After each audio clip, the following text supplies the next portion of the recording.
The Swamp, Florida Field in Gainesville. They have been playing the series since 1912. Auburn with a slim overall lead, although the Gators have won 8 of the last 10. Auburn won it a year ago, the only Florida loss in a national championship season. That is Brandon James, 9th in the country in kick returns. He started last week's game with a 59-yard gallop. Races up on this and takes it at the 15. James off to the races again.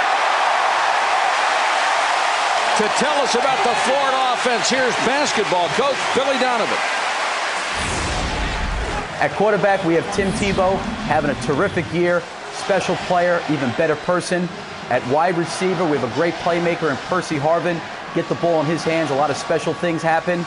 At tight end, CI, Cornelius Ingram, former basketball player. Happy to see all of his success. And at center, given the snaps, Drew Miller. Billy Donovan, who is close to Urban Meyer, both sharing national championship seasons. Holly right on it because Andre Caldwell is in the game up here to start off first play. He's number 5. They'll give the ball to Harvin, the electric wide receiver, taken down after a gain of about a yard. For the Auburn defense, here's sack man Quentin Groves. Thanks, Mike. Opposite me, we got from down bottom, Mobile, Alabama, some Derek Marks. Next to him, we got Stump, Wedding Bells, Josh Thompson. And our linebackers are anchored by Craig Stevens, Lincoln, Florida. Next to him is hit stick, Trey Blackman, number 10. And guarding our back, as always, ever dependable J-Dub and Gerard Bowlegged Powell. Gerard would contend that's not true. Well, bowlegged or not, this defense can run. And that plays well against this Florida offense. You better be able to run to play them. Tebow in the shotgun, gives straight up the middle, and that was to Keyston Moore, the tailback, who's averaging a little over 5 yards a carry. Last year, when they beat Florida in Auburn, Quentin Groves had 3 sacks of Chris Leak. They scored a defensive touchdown. They scored a special teams touchdown. They beat them by 10 without scoring an offensive touchdown, and the defense dominated the game in the second half. Gators with 5 wide receivers. Auburn shows a 4-man rush. Gators move up front. That's what Groves does as a pass rusher. He gets people out of their stance in a hurry. Carlton Metter moved number 73. Prior to the snap, false start. 73 on offense, penalty 5 yards, down remains 3rd. And this would be very helpful to that Auburn defense to keep the Gators in these 3rd and long situations. Although that guy seemingly can convert anything.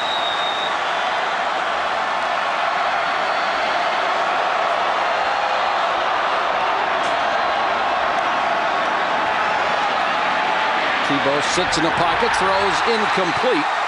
Was intended for face-on. And that's exactly what Will Muschamp, the defensive coordinator, said they wanted to do against Tim Tebow. They said they wanted to make him throw the football to beat them. Make him read coverage and come off to 2nd or 3rd receivers, because right now that's his weakness as a quarterback. If there's one chink in his armor as a player right now, it's just being able to reset his feet and come off to secondary receivers. That time not accurate, and they got the turn to force the punt.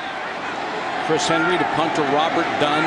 No one so far this year has returned a single Florida punt. One of the reasons why I think is sky high. And they run that spread punt formation and get guys downfield. 44-yard punt. Again, there is no return. To tell us about the Tiger offense, here's quarterback Brandon Cox. At fullback, we have Carl Hollywood Stewart.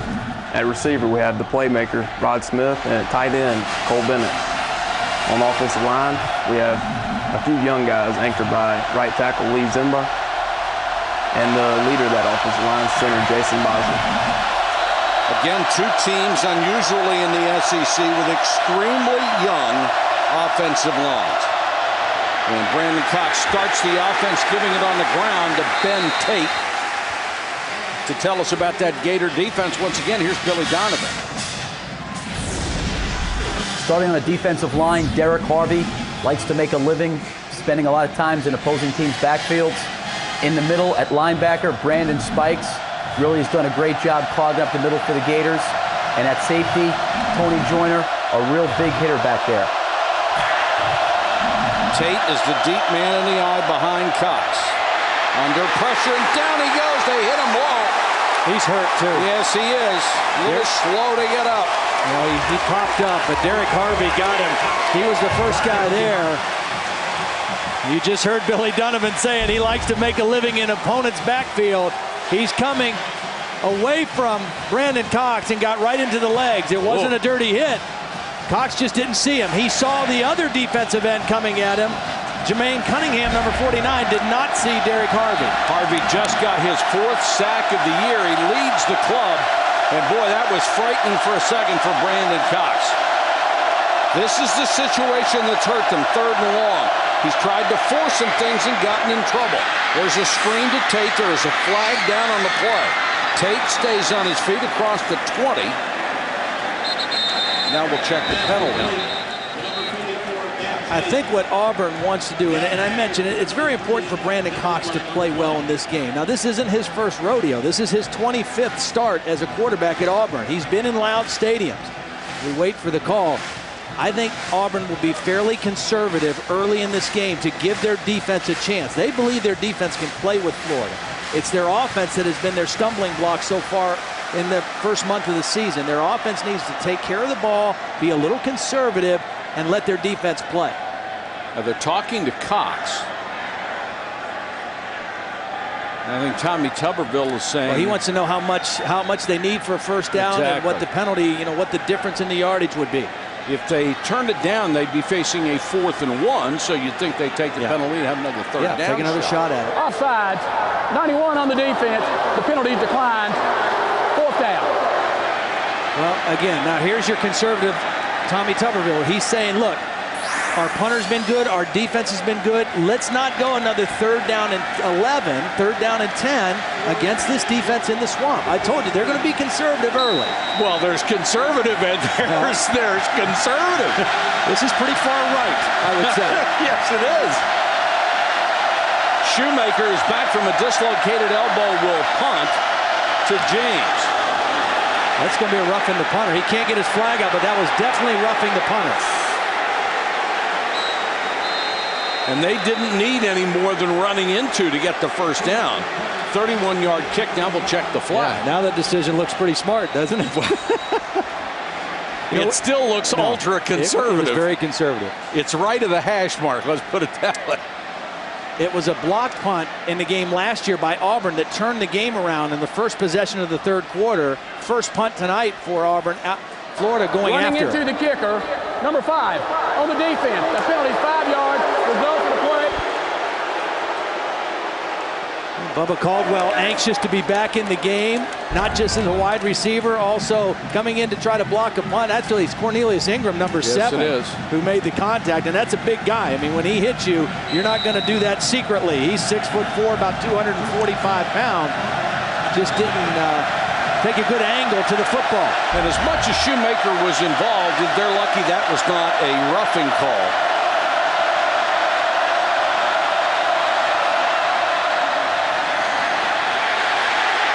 Try a little trickery as Cody Burns comes in and tosses it to Robert Dunn on the reverse, and that goes nowhere. Burns is one of those multi-purpose guys who they want to play in certain situations. Well, that was good, sound defense by Florida. Tommy Tuberville told me before the game, the first play that Burns comes in, we're going to run a reverse. They're going to expect him to run power. We'll do something different, but Florida stayed at home on the backside and made the play behind the line of scrimmage.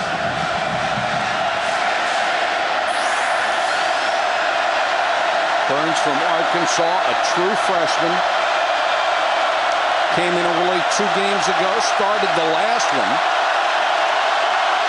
And then Cox got his job back as he came in relief and led them to 5 touchdowns against New Mexico State.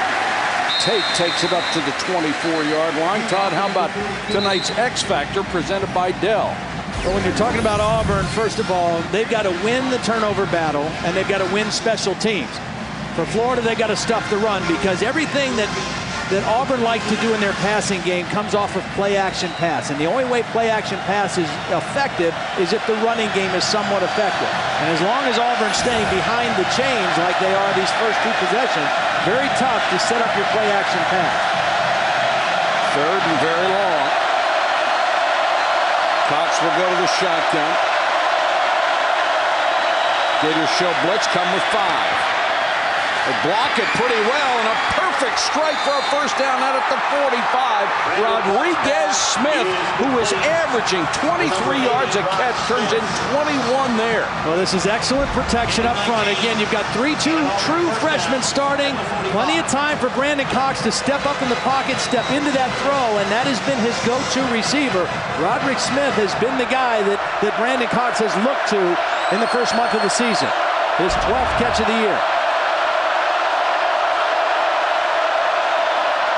Cox, play action fake, throws to the near sideline. Smith again, across midfield, reversing his field, looking for a block.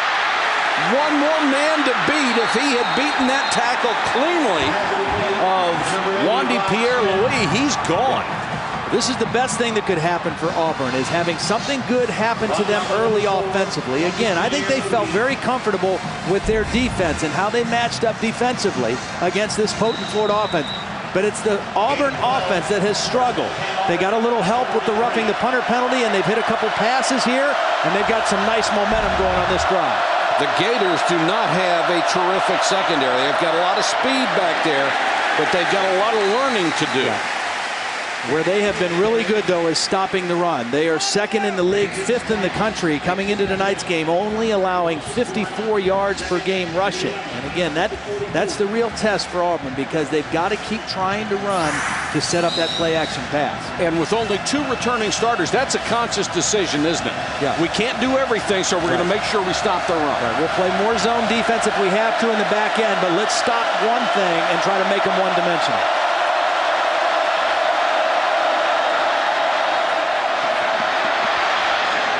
Cox, another perfect strike down to the 30, and another first down. Montez Billings, who had been out, makes only his 2nd catch of the year.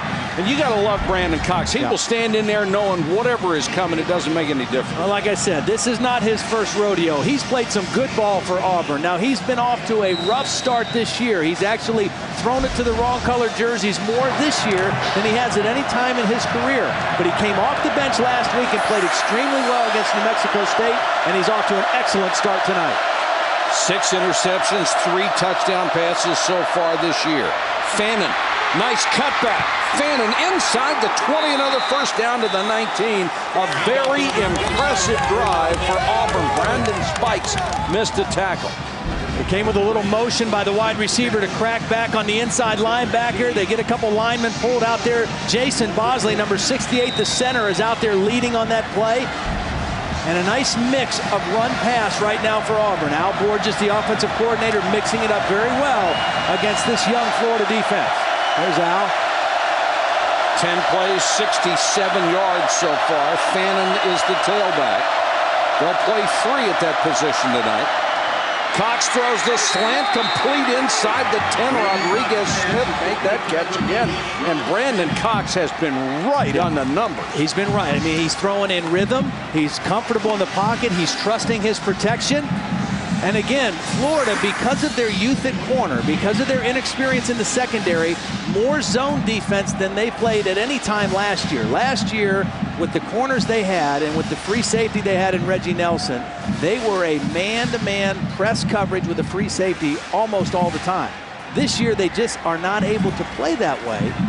And the zone coverage right now, there are holes in that zone that Brandon Cox is finding. And right now, this passing attack for Auburn coming into the ball game was 99th in the country, only averaging 173 yards a game. That just illustrates the struggles that you were talking about. But Cox, don't ever sell this kid short. He won 11 games last year and took a beating while he was doing it. He's 5 out of 5 on this drive. Tate is back in behind Stewart, the fullback. Movement up front. Now Auburn's going to say Florida made a move to draw him. Florida's going to say the opposite thing, and I think Florida's going to win.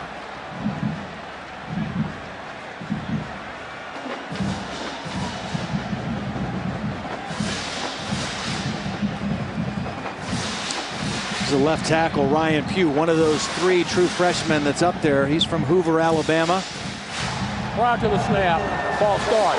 Number 50 on the offense, 75 yards down the main side. There was movement across the line from a Florida defender, but Ryan Pugh's got a hold in there. True freshman on the road to Florida. Not easy. Not easy. 3 of them. 2 of them. That would be not easy, not easy, not easy. That's right.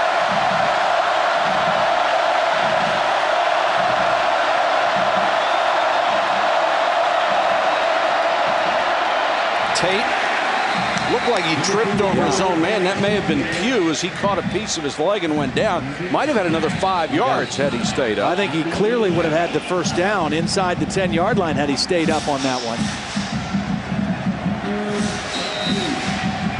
And the other thing with Florida, they are not particularly big on the inside of their defense. They're fast.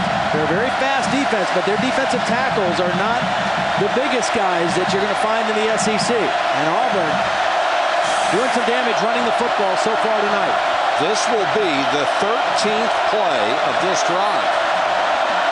Tate trying to get outside, looks for a block, first down to the 7. Boy, did a great job. He had the big guy, Tyrone Green, out in front of him. And he did a great job of waiting and being patient and staying behind Tyrone Green. Sometimes a back will get in a hurry and try to get that yardage on his own, but he waited and he let big Tyrone Green get out there in front of him. Watch the patience that Tate shows. Let 71 make the block and then just cut right inside of him and easily pick up the first down. Tyrone's listed at 308. He looks like he's a happy meal away from 350, though.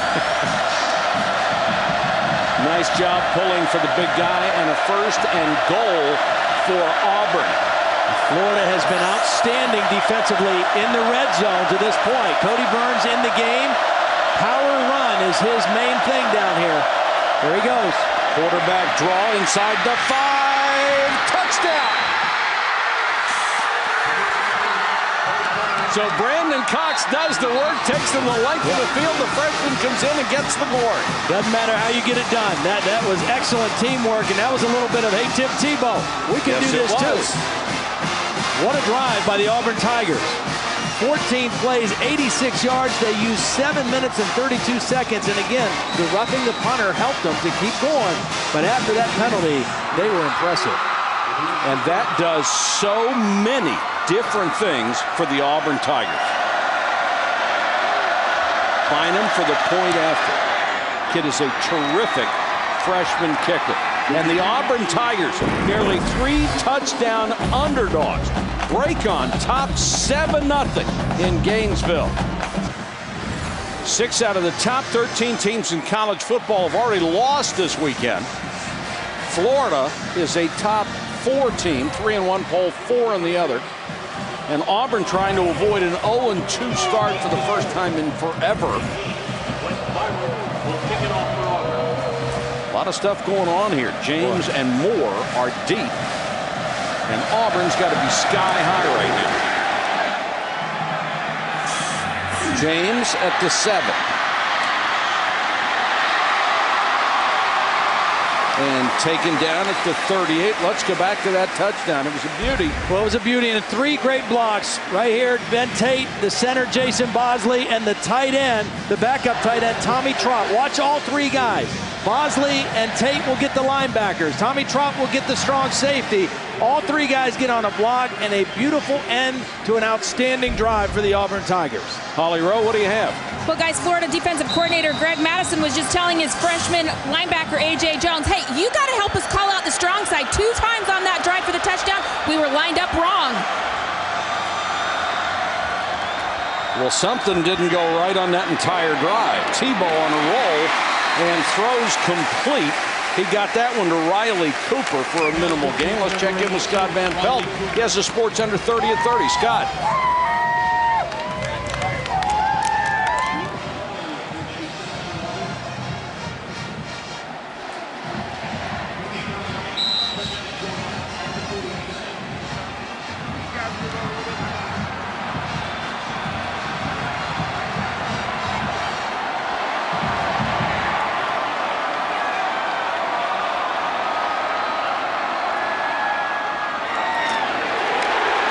Scott, thank you much. And the Florida Gators trying to get a first down here with Tebow on the keeper.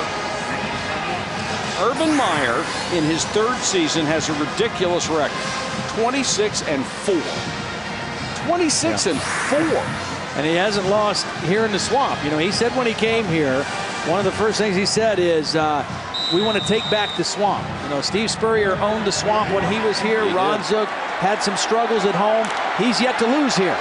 And he thought last week what happened over in Oxford was the perfect medicine for his team. He thought they'd be ready to play tonight, but they have their hands full right now with this Auburn bunch. Tebow, 3rd and an inch. The big quarterback goes straight ahead to whistle the play dead. You know, I think it's going to be a dead ball, a penalty against Florida. That's going to back him up 5. Prior to the snap, false start. Offensive guard, penalty 5 yards, down remains 3rd. You mentioned the game last week against Mississippi State. Coaches are always looking for something negative so they can work on their kids and make them better. That time they won the game, but they didn't play well, and it gave them a lot to work with. Yeah, well, their defense, you know, kind of gave up a big lead late in the game. They gave up some big plays. They had 14 penalties for 127 yards, a lot of which were mental mistakes, just like that last one right there.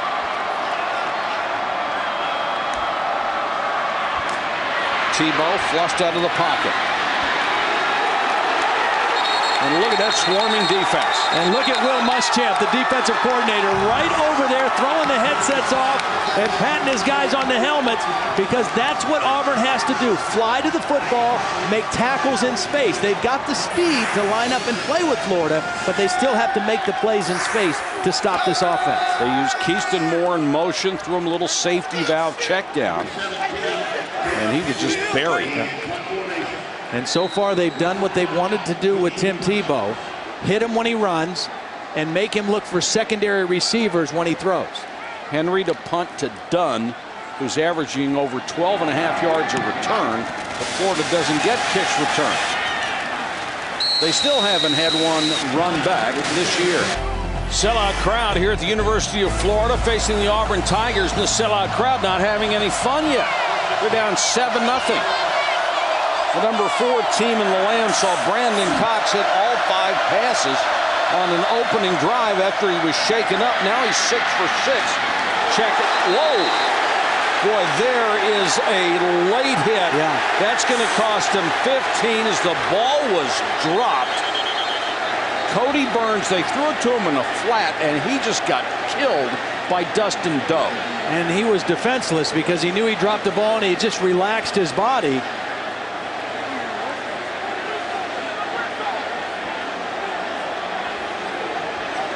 I think one of the officials is going to come in and try to point out that the defender may not have known the ball was dropped, but it's pretty tough to sell that one. The other thing is, and you know, obviously we're up here, but I didn't hear any whistles blow either. And usually, you know, usually on an incomplete pass, the whistle blows right away. Now, there may have been some question as to whether it was a lateral or not, because it was a quick screen. The ruling on the field is an incomplete pass. We have dead ball fouls against Florida, dead ball fouls against Auburn. By rule, those fouls automatically decline. 2nd down. So the penalties offset. I did not see the retaliation. No, I didn't either. Apparently neither did Tommy Tuberville. Well, here's the drop. I mean, he drops the ball, and then he picks it up, and he gets hit. Now, somebody comes in late in the play. Looked like a lineman comes in here. Watch from behind. Yeah, right there. Yeah. Jason Bosley, the center. All right. Well, you know what? That's probably a good call, because I don't think that Dustin Doe heard the whistle or knew the play was done, because Cody Burns had picked the ball back up. And as far as Dustin Doe knew, it was still a live play. Cody Burns will take issue with you.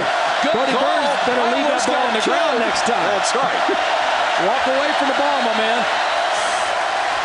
Cox wants a timeout.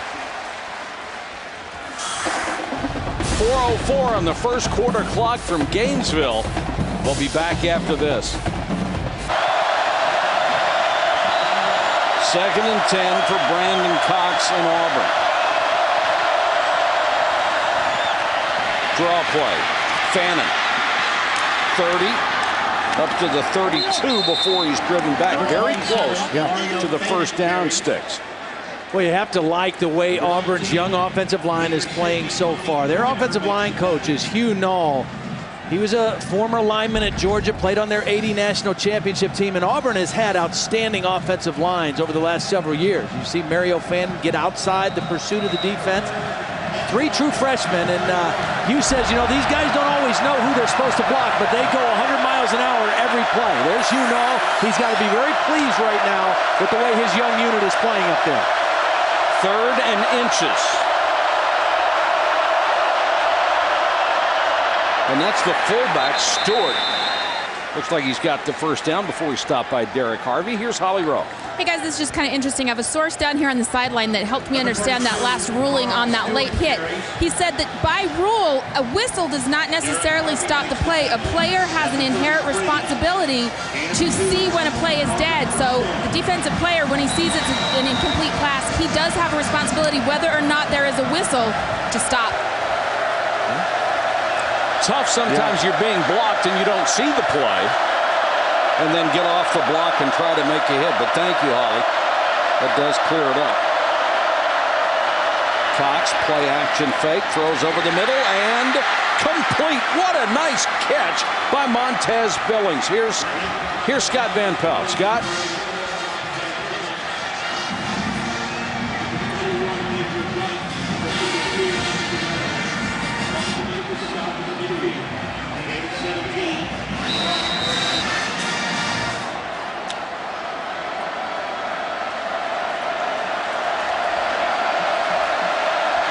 Oh, Scott, those uniforms. The mustard and maroon.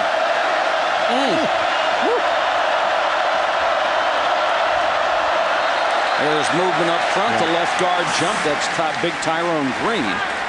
I see what's going good for Auburn. False start. 73 on the offense. Penalty 5 yards. Down remain first. What's going well for Auburn right now is the fact that they're running with some success, enough to keep the Florida defense guessing and make play action and the different things that Brandon Cox does well effective. And he is very accurate right now. He's comfortable. They aren't getting a lot of pressure on him, but it's because they've run with just enough success to keep that Florida defense guessing. 1st and 15 to 46. Fannin nowhere to go. Breaks a tackle, will lose a yard. And when 6 out of the top 13 lose, you have to think about opportunities missed for those teams to move up. Cox, Rodriguez Smith makes another catch down to the 48. You know, Cox has acquitted himself beautifully. They don't want him in 1st and 15, 2nd and long, and he's made those plays. You know what he did too is he comes into this game with a lot of confidence, because when he came off the bench last week against New Mexico State, he was excellent. He was 13 of 19, 135 yards. He checked it down to the backs. He was right in rhythm. He was very accurate, and he's picked up right where he left off on the road against a much better football team. He's 7 out of 8. The one that was incomplete was dropped by Cody Burns, the backup quarterback. Pressure coming. They pick it up. And now Cox is Ratto. Derek Harvey. The Gators shut out in the first quarter. On top of that, they don't have a first down yet. Well, look at the ball control Auburn has had, and the biggest thing is they've converted some 3rd downs. 3 of 5 coming into the game, worst in the SEC on 3rd down conversions. Tebow, little option read, tossed to Faison, and Faison is dumped on top of his head by Aaron Savage, the strong safety. Back to Scott Van Pelt.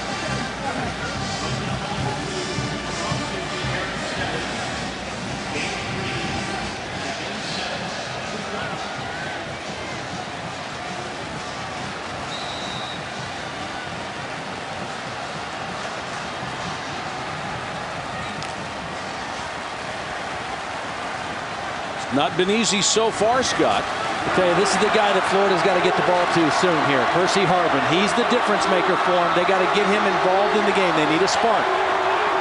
He's the kid with incredible quickness and speed. They get it to him here. Has a little seam up to the 28-yard line. Should be enough for a first down. And Zach Etheridge, second on this team in tackles, made that stop. You know, he's a very, very talented guy. Great make-you-miss ability, speed in the open field. And really, his play out of the backfield is what caused a lot of problems for Auburn last year. They were anticipating him as a receiver. They weren't expecting him as a running back. They're a little better prepared for that tonight. But Percy Harvin is the guy that every time he touches it, good things happen for Florida. He was the top wide receiver prospect in the country coming out of high school from Virginia Beach, Virginia. Averaging 16 yards a catch so far. And they'll whistle this one dead. We had 11 catches last week. Florida, first timeout. Gators will use a timeout with 13:41 to go first half. They're down 7-0. Urban Meyer sporting one of the longest win streaks in the country. They're in third right now. Wisconsin with 13, LSU with 12. Both of those teams scared at least for a while today. And the Gators having a scare, and Tebow is popped as he got out to the 32-yard line. It's a big kid, about 235, 240 pounds. And he's powerful, and he's fearless when he runs. He is not afraid to stick his nose in there. He's not a guy that's looking to get down or looking to run out of bounds. He carried the ball 27 times last week against Ole Miss, and really, you know, they weren't all designed quarterback runs. Maybe 5 or 6 were scrambles on a pass play call. But at the end of the game, when they needed to hold the ball and win the game, he was the only guy that ran it.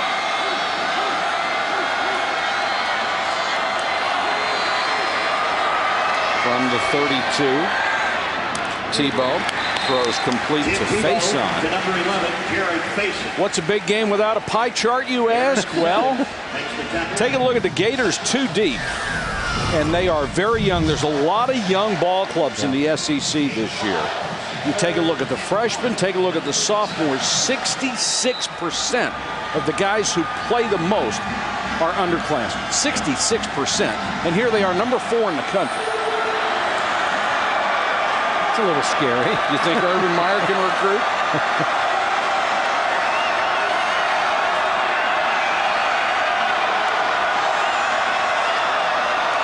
Tebow on 30-yard likes to run here, but he's going to throw instead. Ingram up to the 43-yard line. Their offense looks like it has a little more rhythm right now. Well, that was one where they see what Auburn's calling on defense. They change it from the sideline, and then Tebow's got that big target in Cornelius Ingram out there in the flat. You know, you match up with the receivers on the outside, the speed guys, and then you've got to also account for the big guy inside, Cornelius Ingram. 13 catches coming into the ball game tonight, a couple touchdowns. And all these guys have ludicrous averages, over 16 yards a catch and up. Harvin, the man in motion. Tebow overthrown by a step. Patrick Lee on Andre Caldwell. Well, the one thing you don't know about Andre Caldwell, if he's going to be as good right now on quick moves or breaks or cuts to the outside, but he looks good running the takeoff pattern. But so Patrick Lee, absolutely, right there with him. Reading the eyes of Caldwell and right there to make a play. Caldwell coming off a sprained MCL, missed Tennessee and Ole Miss. Go with 5 wides again. On 2nd and 10 for Tebow.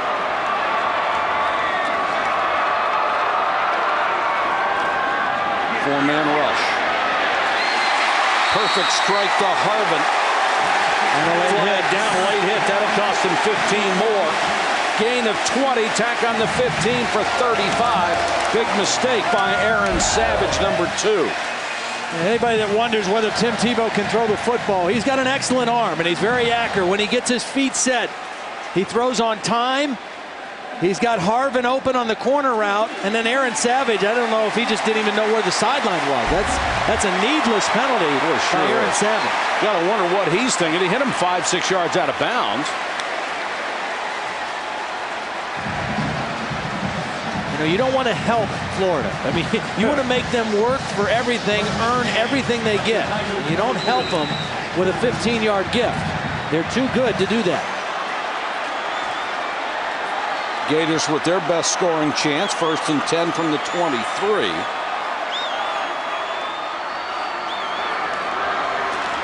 Tebow, that little half roll under pressure. Now he's going to go back to the weak side for Harvin, incomplete. And Harvin was bumped between the 5-yard line and the goal line, but no flag. Patrick Lee, again, doing the best he can one-on-one coverage.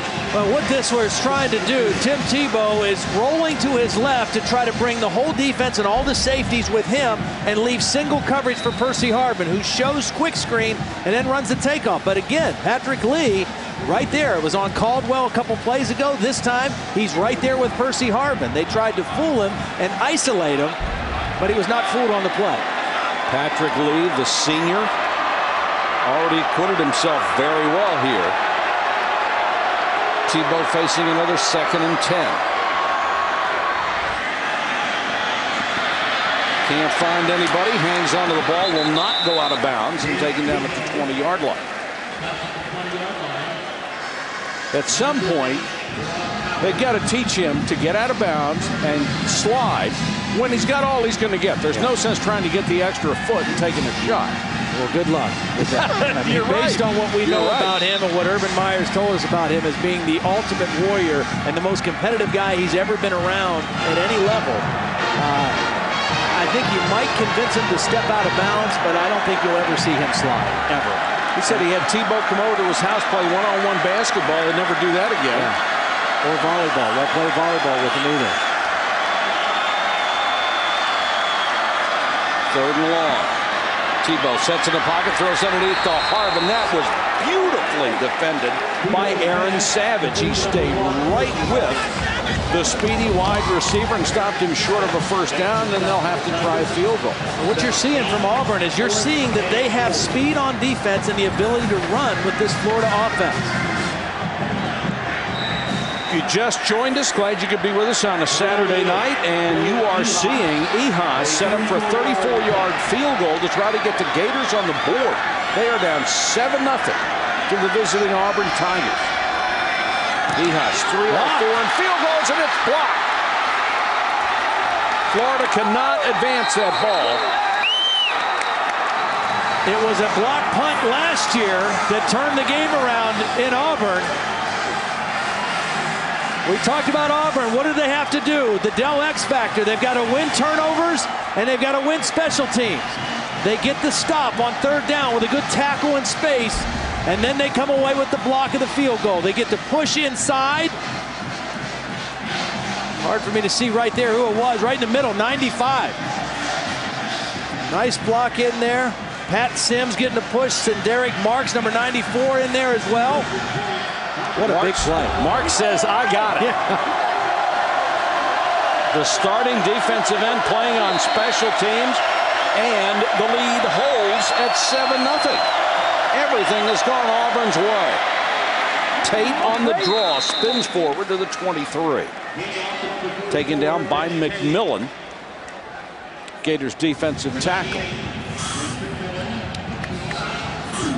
Again, right now for Auburn, they've got to keep what they're doing, protect the football. Brandon Cox, be smart with it, make good solid throws, and let their defense play, because their defense is playing well and playing with confidence right now.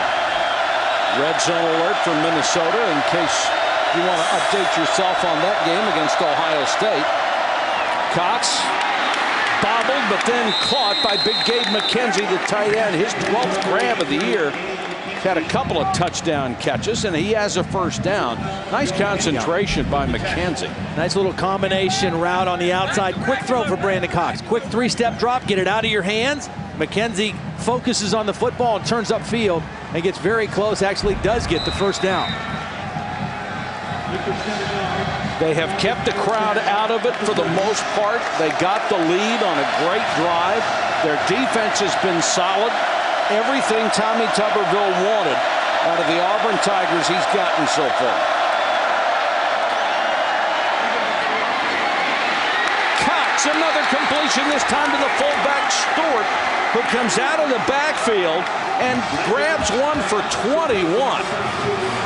Brandon Cox is having a sensational ball game. Well, Stewart went in short motion. They faked it to Tate, and then he gets isolated out there against this young secondary. And Brandon Cox just drops it right into a bucket there. And there was a hole around 3 defenders, and he dropped it right in the bucket. And that is a quarterback who's feeling it tonight. I mean, he is on his game. Look at those numbers, and the one was dropped. A perfect throw to his backup, Cody Burns. And at the end of that play, that could have easily been another 15 yards against the Gators for a late hit. Tate. Both of his blockers were taken down at the line of scrimmage, and Tate did the rest by himself. Here's Holly Rowe. Well, guys, I know Brandon Cox got off to a slow start this season, but Al Borges, his offensive coordinator, said he's one of the most underappreciated guys in the SEC. Last year, he got sacked 34 times, played with a badly sprained ankle, a burst a sack in his knee. He said, you know, if John Wayne would have given a performance like that, he would have gotten an Oscar. Brandon Cox got booed at home. Guys, he's already taken 2 brutal hits, got bent in half, and then got his helmet popped off tonight. This kid's playing very tough. You know, I don't think there was ever a question about his toughness or his competitiveness. It's just early in the season this year, for whatever reason, Brandon Cox tried to force some things. He tried to do some things that he's not really comfortable doing. And I think the biggest reason was Auburn did not run the football as well early in the year as they are doing tonight, or as they're accustomed to doing. And everything that Auburn likes to do in their passing game starts with their running game. Now, their rushing game has gotten better each game. They ran for 62 yards against Kansas State, then 125 against South Florida, 216 against Mississippi State.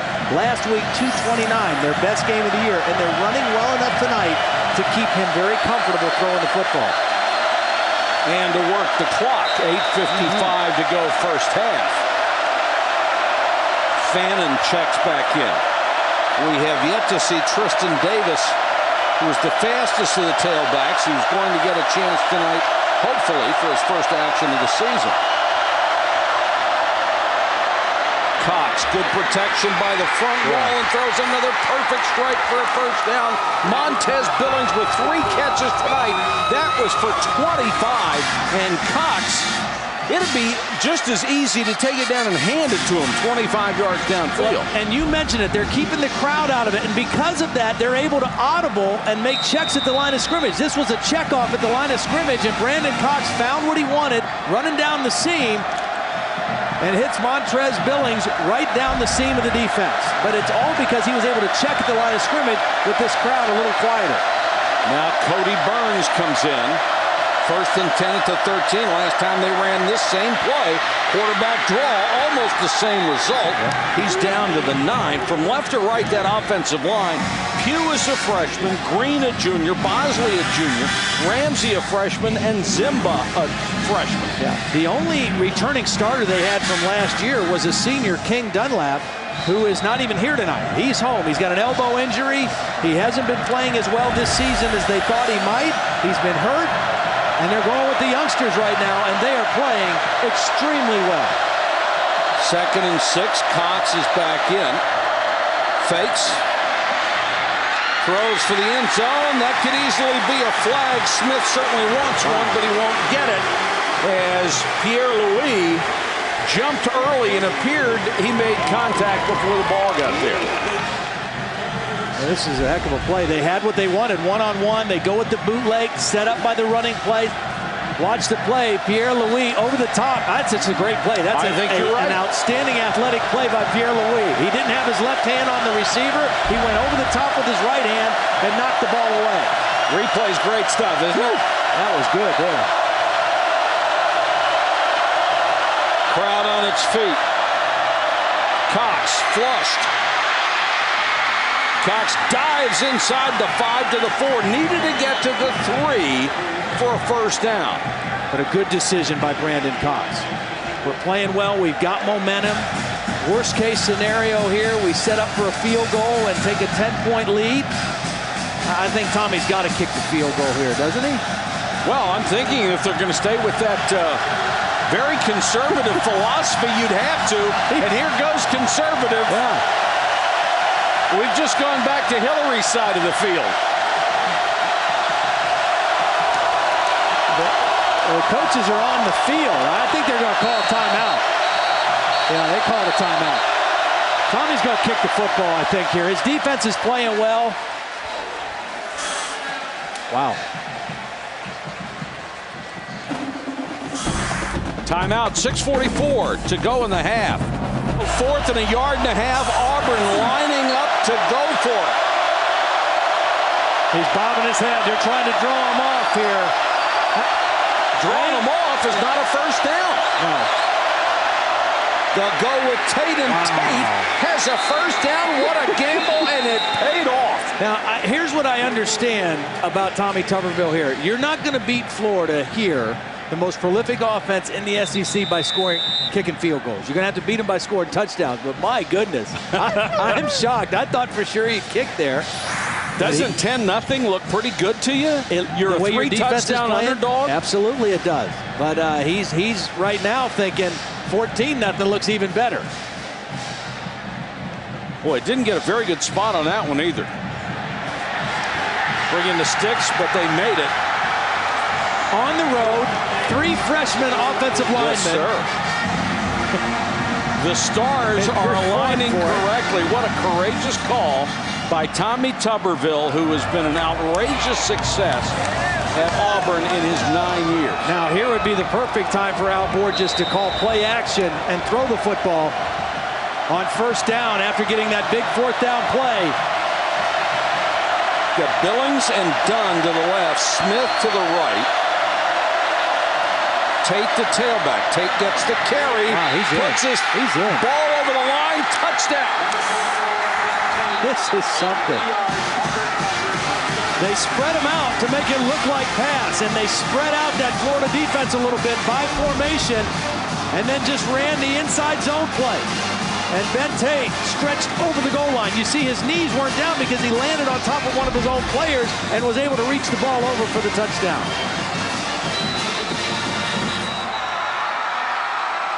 How they're going to take a look at this. And I think you're right about his knees. He was stretched out. His knees hadn't touched the ground.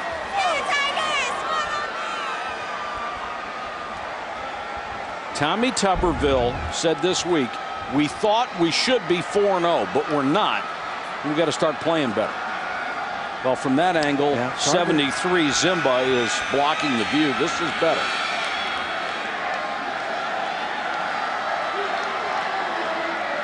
The knee could be down. If it is, it's about a half yard away. Before the ball reached out. That's the beauty of this replay system. Everything is reviewed. And the coaches, if they think they have a bad review, have one challenge per game. The knee was definitely down. The question was, had the ball broken the plane first? And it doesn't look like it did. You could definitely see the knee bounce off the turf. Now, it was ruled a touchdown, so in order to overturn it, has to be indisputable evidence on those replays. I think it is too.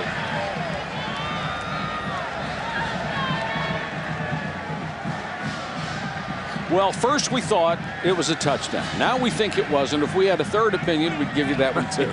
Right. But what we do know is that Auburn has come to play tonight on both sides of the ball. Brandon Cox has looked sharp. After review, the ruling on the field stands. Wow.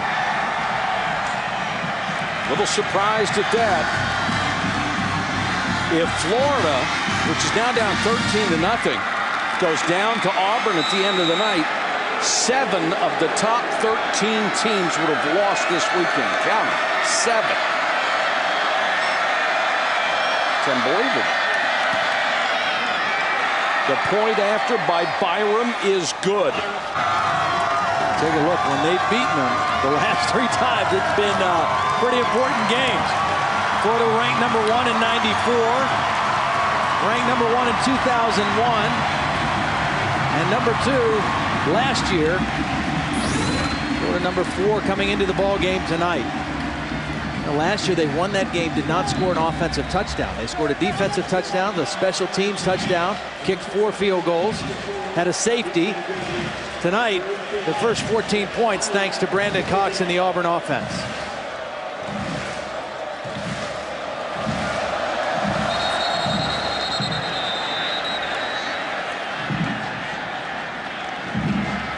Got quiet in here, didn't it?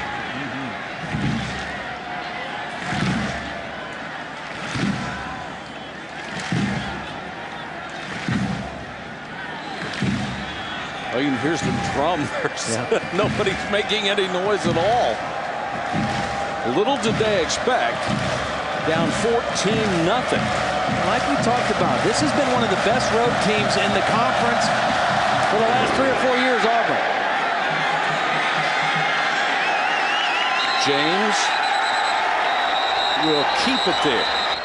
Certifiable. He's a genius, and if it weren't for a guy named Manning, Tom Brady, would be by far, hands down, the best thing going at that position too. That's quite a combination, those two. You can make a living with either quarterback, couldn't you? See if the Gators can get anything going late here in the first half. Tebow will start from the 20 and take it straight ahead. And really been prepared for his running game. Here's Scott Van Pelt.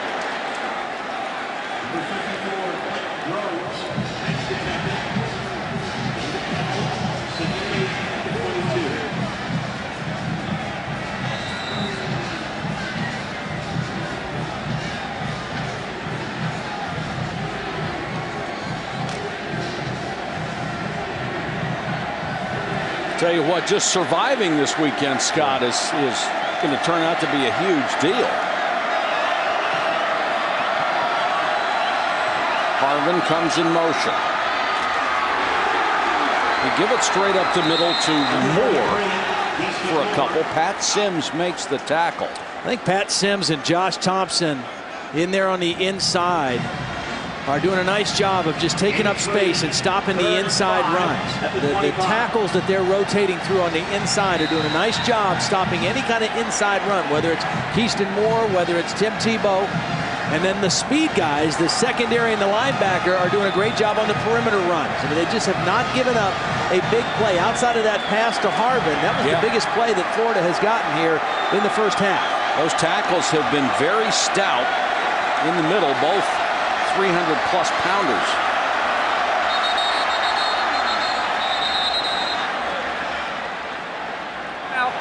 Florida, second timeout of the half. Gators will use their second timeout with 4:51 to go in the half. And we'll take a break. Back to Florida Field after this, a 14-0 game. Back at Florida Field, one of the big stories in college football this year. South Florida. Is this the new beast to the east? And the Florida Gators are seeing stories resonate around them like this as they find themselves in a 14-0 hole. Jim Leavitt, the head coach of the Bulls, will join us in a minute. Tebow, planned quarterback draw. And Tebow out to the 37-yard line. Let's bring in Jim Leavitt. And first, Coach, congratulations on a great win last night. That was the biggest win in your program's history. Well, first of all, appreciate it. It was a big win for us, and it's certainly in the Big East. That makes it pretty special. Jim, you took this job 10 years ago. This team did not have any players, any facilities, anything. What were your friends telling you about your decision to be in on the ground floor of this program? I've got to be out of my mind. Sort of what I thought. Yeah, it's been a lot of fun. You know, there's a lot of talent around this area, and we play in a great stadium, and it's had a great community, Tampa Bay area. So you teams together, pretty good vision. Anything's possible. Jim, this is Todd Blackledge. You mentioned the talent in Florida and around you, and obviously you've got Miami and Florida State that recruit hard in their home state. What has your strategy been to recruit in that state, knowing that you may not be able to necessarily go head-to-head with those guys? How do you target the guys that you need for your program? Well, opportunity to play, stay in your home state, be a part of history, be a part of something that just has never been done before, and be part of a great story. I got to ask you this, because I watched the game last night, and after the game, when they talked to you and you said, we're just going to go get ready for FAU. That's all we're focused on now. Please tell me you went out and enjoyed a little bit after the game last night. Oh, goodness. You didn't go watch film, did you? It was satisfying. It really was, and it was a big win for us. But you know how it is. You know, when you look at all the upsets that are happening right now, if you get ahead of yourself and you don't stay focused on one game at a time, you know, you're going to be the next team that loses. And you know, I just want to keep us playing good football and keep it focused on the next team, and let's just see what happens by the end of the year. Jim, I know coaches just dread looking ahead, but we've got the remaining schedule of yours up here. You've got 2 top 10 opponents left on the schedule, both in conference. A lot of people are going to say right now you are the team to beat in the Big East. Do you think your kids are ready to accept that role? Well, you know, a lot of things are going to come out. There's a lot of distractions that's going to come your way, but it's going to be important for our staff, our players to not look ahead, not look at those kind of things. You know, you got to come out and you got to play every time out. You're well aware of that. And I mean, you look at what's happening right now with Auburn and Florida. Auburn's got so much talent. You know, we really had a battle to beat them, and you know, they're off a good team. So. We'll just still keep focused and try not to get ahead of ourselves. Ingram makes that catch down to the 38-yard line to get a fresh set of downs. Hey, Coach, I have one more question because, you know, we've talked a lot about Tim Tebow, and he obviously is a great young quarterback, but I'm really impressed with your young quarterback, Matt Grothe. Tell us a little bit of something about him. A lot of people maybe don't know too much about Matt Grothe, but they're about to find out, I believe. Well, you know, Matt's so competitive and he's so courageous, and you know, he's got great feet and great release, and keeps eyes downfield, all those things. But he is just a fierce competitor, and you know, he really has you know, keeps our team moving, keeps moving the chains, and you know, he's just love being around him. I love being around people like that.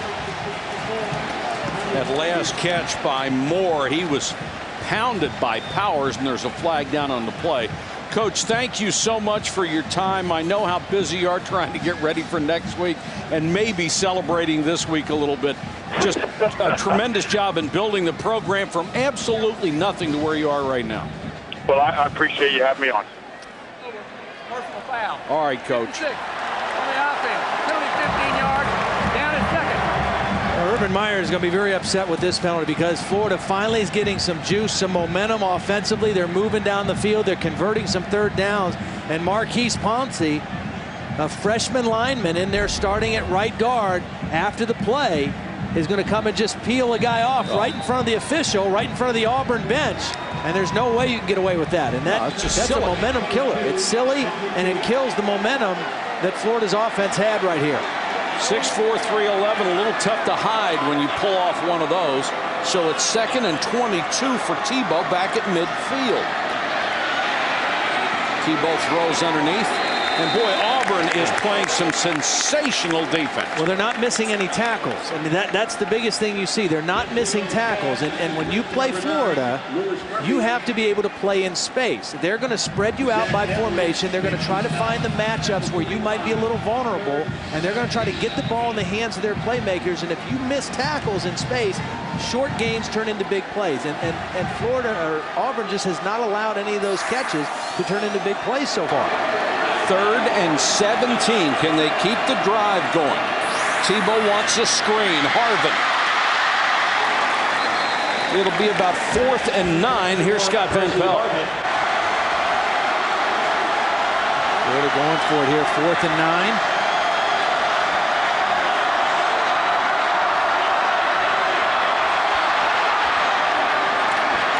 Five-man rush. Tebow with time. Throws. That's going to be short of a first down. Ball comes loose, and Auburn will take over. It was going to be short of a first down anyway. The second effort by Louis Murphy as he turned around and tried to get it, and Patrick Lee came up and made sure he did not get to the sticks. This was the first time I thought they didn't make a solid tackle, because I thought Louis Murphy on the second effort was going to get the first down. Watch the missed tackle, but Patrick Lee just rips the ball out. When he doesn't secure the tackle, he does the next best thing, rip the ball out, and Auburn gets the football. Boy, and Lewis Murphy found a way to get open. He just ran down and pulverized the defender. Boy, oh boy. That would have been huge for Florida. With 29 seconds, they'd have been at least in range to try a long field goal, if nothing else. But instead, Auburn takes over and has all the momentum in the world. And you don't want to turn the football over, and that helps Auburn. But the penalty by Marquise Pouncey is what killed that drive. That 15-yard penalty took their momentum and made them go for it on 4th and 9 instead of getting any points on that last drive. Some scattered boos greet the Florida Gators as they head for the locker room, and here's Holly Rowe. Coach, how did you describe how penalties are affecting your team the first half? Well, it's killing us. We've had a problem with that last week, and it's killing us right now. It's taking us out of, taking us off schedule on offense, and then that special teams penalty was awful. How do you fix it, though? How do you fix it? You teach them not to do that, and let's get to the second half. All right, thanks, Coach. 31 for the Florida Gators, who came into this game 11th in the country in total offense, and they have been throttled. Well, they've been throttled because Auburn has done a great job of just allowing them to catch it underneath, making tackles in space, tackling the ball carriers. They've not allowed a single play of over 20 yards in the first half, and that is something that Florida has not been accustomed to so far this season. Last time the Gators shut out at halftime, it hasn't been since '92. They came back to win that game, however. And Auburn taking the second half kickoff, and they got it out near the 35-yard line. They've got to be feeling very, very good about how they match up with Tim Tebow in this Florida offense. Well, they were sensational, but Auburn is backed up after a block in the back on the return. So the Gators will be in good shape as far as that is concerned. Tony Joyner, number 19, is trying to get this crowd in it for his defense. He's the emotional, the heart and soul leader of this defense, trying to get the crowd behind the defense. Tate will be the running back behind Brandon Cox, who was almost letter perfect in the first half. Tate, they string him out. He's taken down at the 7. Let's check in with Holly. Well, guys, I caught up with Auburn coach Tommy Tuberville running out of the tunnel. He was about as intense and fired up as I've ever seen him. I asked him about going for it on that 4th down play. He said, Holly, we didn't come down here to lose. We came down here to win. We're not going to mess around out here. Now, of course, there's 30 minutes left to play, guys, but they've won 12 of their last 13 SEC road games. It's got to be something to inspire. And Holly, they've also won 12 straight games wearing all white. If you're looking for omens, there's one.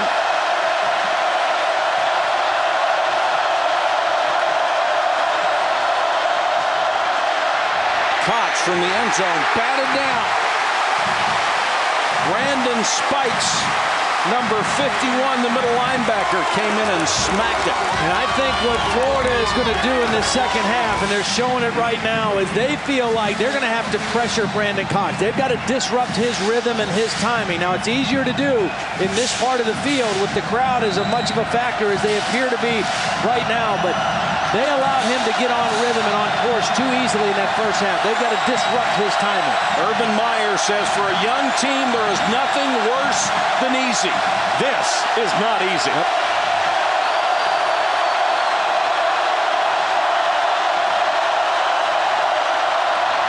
Cox out of the shotgun, gives it to Tate. Out to the 9, gives him a little space to kick the ball away, and that's about it. And a standing ovation for the Gator defense. Momentum is such a huge part of college football.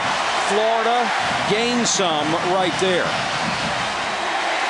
Unbelievably, if they get the ball here on the punt, this would only be their 4th possession of the entire game. Shoemaker to kick to James. It's a great bounce after a low kick, but James had no chance to get up there and give it a return. 47-yard kick. They'll start from the 44. Well, the first half, Auburn's defense was outstanding. I mean, they played great in space. They did not miss tackles. They didn't give up big plays in the running game or in the passing game. And their speed was the equal to Florida's speed on offense. But it was really their ability to tackle and not give up big plays that was the big key. Can they keep that up in the second half and maintain the edge that they had in that first half? That's the question now. Todd, even with a 2-2 record, they were only giving up slightly over 300 yards a game, so their defense has been pretty good. Tebow, Harvin to the throw. There's the big play. Throw. No big plays in the first half, over 20 yards. First play out of the box in the third quarter. They go for 52. Play action. It's double coverage. There's a safety there to help the corner, and Percy Harvin runs right past the corner and the safety for the big play.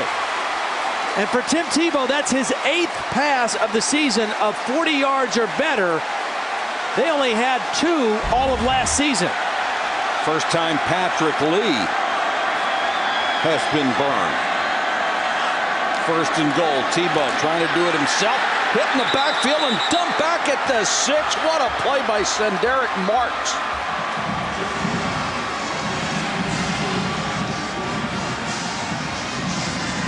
How did he get in there so fast? Quick off the ball, shot through a gap. Last year when Auburn played Florida, Tim Tebow was the quarterback who came off the bench, and he ran in for a touchdown in the first half. He was kind of a novelty last year when these two teams played. Well, now he's a starting quarterback, and they know, especially in the red zone, the quarterback run is a real weapon in the red zone, and Auburn is clued into it right here. Harvin goes into the slot as they have 4 wide receivers. Tebow throws for Ingram, no good. Nice good defense by Wilhite. Yeah, Wilhite is not nearly as big. 5'11" corner going against the bigger Cornelius Ingram, 6'4". Wilhite just got back last week from an injury. Sat out the Mississippi State game. Had 2 interceptions last week against New Mexico State. And he was in perfect position against a bigger receiver that time. 3rd and goal. Well, you get the feeling Gators need a touchdown, not a field goal down here, don't you? Get that feeling. Harvin's in the slot. Tebow looks away from him, under pressure again. Down he goes, throws before he hit the ground, and Quentin Groves had him. That is how strong Tebow is. One of the best sack masters in the country. Got him, had him in his grasp, and now there's a flag in the end zone.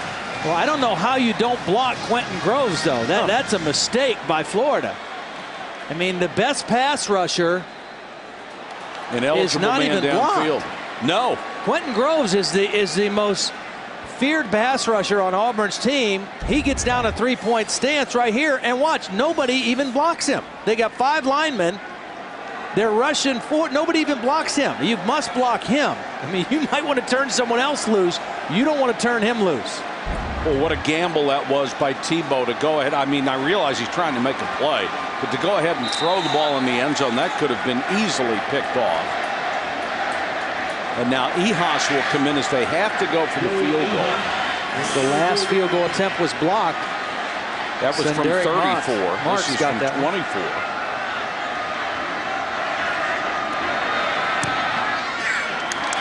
And the Gators finally get on the board with 11:58 to go in the third quarter.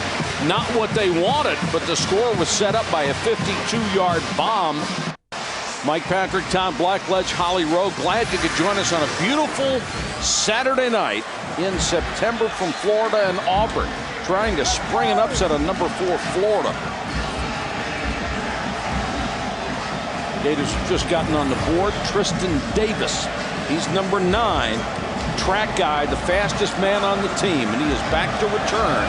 He's been out with an injured toe the entire season. 5 yards deep, bobbles it, and he'll take a knee. My partner can put it away. I enjoy myself. No yes, question about that. Well, what great service to that place, too. Great place. And we'll have a little more here in a second. Marker's down, and it looks like they're going to make him kick it again. You mentioned Tristan Davis back coming off that toe injury. Tommy Tuberville was very excited to get him back involved because he brings an element of speed that he can be a difference maker, both as a kick returner and also he'll get a few plays possibly at the tailback position. Yeah, they were hoping to get him maybe 10 carries tonight as one of 3 tailbacks, but we have not seen him in that spot. Now they'll move it all the way back to the 25-yard line for Ehas. And Davis should have a pretty good shot at this one, although Ehas crushed the last one.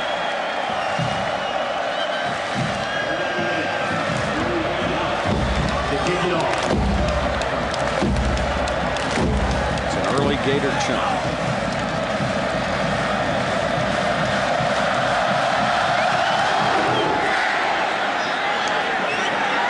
Davis on the bounce.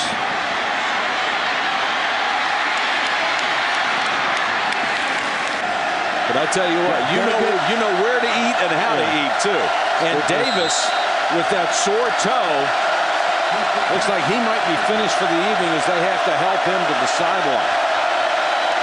Crowd back in it just like last possession for this Gator defense. Cox has another one batted down. That was almost picked off by Joe Hayden, the corner. It was a corner blitz, and Brandon Cox knew it was coming and tried to throw into the void that was left there by Joe Hayden, but Joe Hayden just timed his jump. He's coming on the blitz, and instead of coming to the quarterback, he goes ahead and jumps and almost comes down with an interception. That would have been a game changer right there. Hayden, another young man, a freshman, third on the team in tackles and a young secondary. Cox, quick look again. Hayden breaks that one up with Smith. Let's check in with Scott Van Pelt.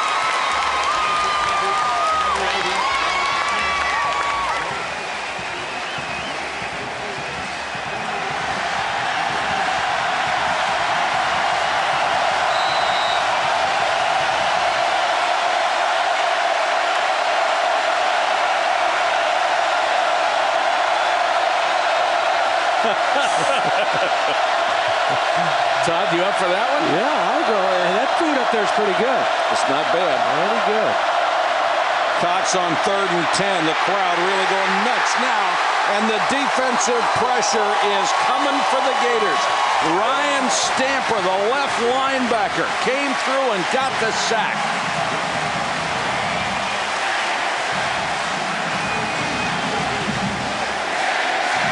The other thing crowd noise does it makes it tough to hear signals. It also makes it tough for those linemen to communicate on any kind of twist or stunt by the rushing linemen. Florida cranking it up a little bit here in the 3rd quarter. Shoemaker, who is averaging over 47 yards a kick this year, to punt to James, who's telling everybody to get away, and a great bounce for the Auburn Tigers. That will carry all the way inside the 25-yard line. Who just loves NASCAR. He loves college football, too. Yes, he does. Tebow threw that one up for grabs. And it's picked off. Patrick Lee fielded it like a punt. Tebow did not carry off much of a fake. It looked like he was trying to kneel down. Well, the fake was okay, but what wasn't okay was a miscommunication between Riley Cooper, the wide receiver. He's going to come in. Tebow's going to throw the ball out. Watch. There's a miscommunication by quarterback and wide receiver. Play fake. Now, when the receiver comes in, Tebow launches it out to the sideline, and Riley Cooper's nowhere near the football. So obviously some mix-up. Riley Cooper's been battling an ankle injury, hasn't practiced as much, and a misfire between Tim Tebow and Riley Cooper. Trying to go for the home run, and it costs them. Auburn has it back at the 34. Fannin in at tailback. Breaks one tackle and spun down at the 40. Ball comes out, but I think it was after the tackle. He was ripped by Tony Joyner, who is the leader of this club on defense. I think Carl Stewart came up with the football. Fannin has had a problem fumbling. 3 fumbles on the season. He had 2 on consecutive carries in the game against South Florida, then fumbled again against Mississippi State. part of the problem, and I think the ball did come out, but Carl Stewart, I think, recovered it or it went out of bounds first. Now you see a couple of Auburn Tigers here to cover the football. Fannin again with a lead block. Big hole up the middle. And man, is he crushed. Carl Stewart threw him a great block, and Major Wright, number 21, another true freshman who just won a job at the free safety. Boy, did he turn the momentum around. Well, there's Stewart's block on Spikes, a head-to-head Clinton. Then you see Major Wright, true freshman out of Miramar, Florida. St. Thomas Aquinas High School is just a guy that has beaten out a senior. Kyle Jackson was the senior. Major Wright just has played better and earned the start again tonight. Oh, what a whack. Fannin's back in.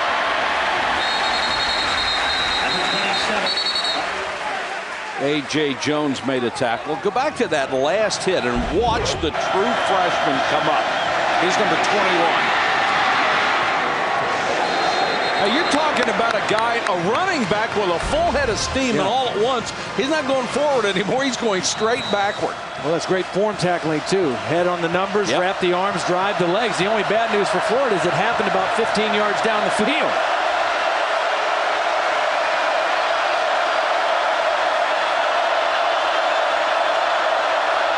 Second and slightly over 10. Cox, another short set.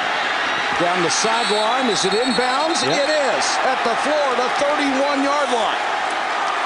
Caught by Rodriguez Smith for 17 yards. The official said he had it. Let's look. We only need 1 foot in bounds. Makes the catch. Does he get a foot in? Wow. It looks like he got that right foot in. Boy, what great body control. You know, and he's got black shoes and black tape, and there's a white sideline. It's pretty easy to see for the official there. Yeah, that's a good catch. Boy, what great control to find a way to get his foot in there. Here's Fannin again. And all at once, Auburn has taken the momentum right back from the Florida Gators. Well, first their defense held Florida to a field goal. Then they get the ball and they start pounding it again. This young offensive line controlling the action up front like they did in the first half. Protection for Brandon Cox and running room for Mario Fannin and Ben Tate. Mostly Fannin on this drive. You wonder how good this offensive line is going to be when they get some experience. Fannin again. Getting a little help on a push from behind this time to take it down to the 5-yard line. It will be first and goal. Lee Zimba couldn't get in front of him, so he got behind him. Mario Fannin was an all-purpose quarterback in high school. He wasn't a running back in high school. He was a do-everything quarterback. And part of his fumble problems early in the season has been because he was used to carrying the ball looser as a quarterback. He's gotten better at it the last couple weeks, and he's running with some strength tonight. First and goal, Tate. No chance, buried in the backfield.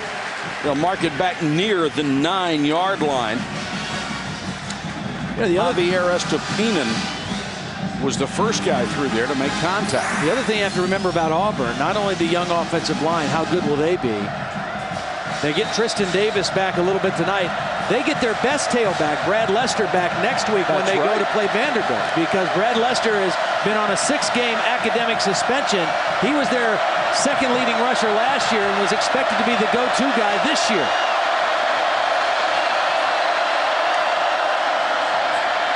Now the freshman quarterback, Cody Burns, is in, and Burns couldn't find anywhere to go.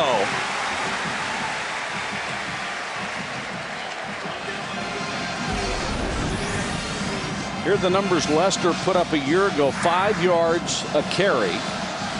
He'll come back next week. That will give them, if Tristan Davis is still ready to go, 4 experienced guys in that tailback spot.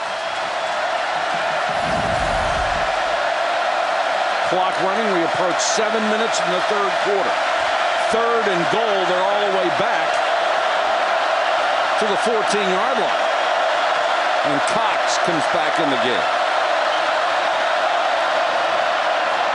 4-man rush. rush. Cox flushed out of the pocket, throws underneath. Inside the 10, Stewart couldn't come up with it, tried to make the shoot top catch. And you would assume they will go for the field goal to make it a 2-score game again. Brandon Cox did a nice job of getting away from pressure, moving outside the pocket, just nowhere to go with the football. Good coverage in the end zone by Florida to force the field goal attempt. And sometimes you see in that situation the guy trying to do too much, as he had been doing in recent games. Try to go for the end zone. He didn't do it. He didn't make the big mistake. Bynum will try a 30-yard field goal. Would make it a 14-point game again.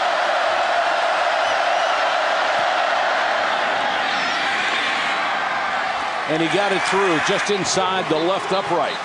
So Brandon Cox and the Auburn Tigers have an answer to Florida, and Tim Tebow trying to figure out what happened on that interception. It's an 18-game home win streak. That's on the line right now. Brandon James can change the momentum of the game very quickly.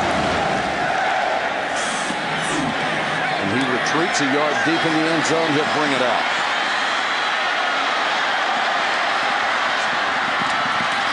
James breaks the tackle, still on his feet. 35-yard line. What an effort. 6 of the top 13 have gone down so far. Florida is trailing. Tebow loses the snap, picks it up, and races forward to the 41. Here's Scott Van Pelt. Scott?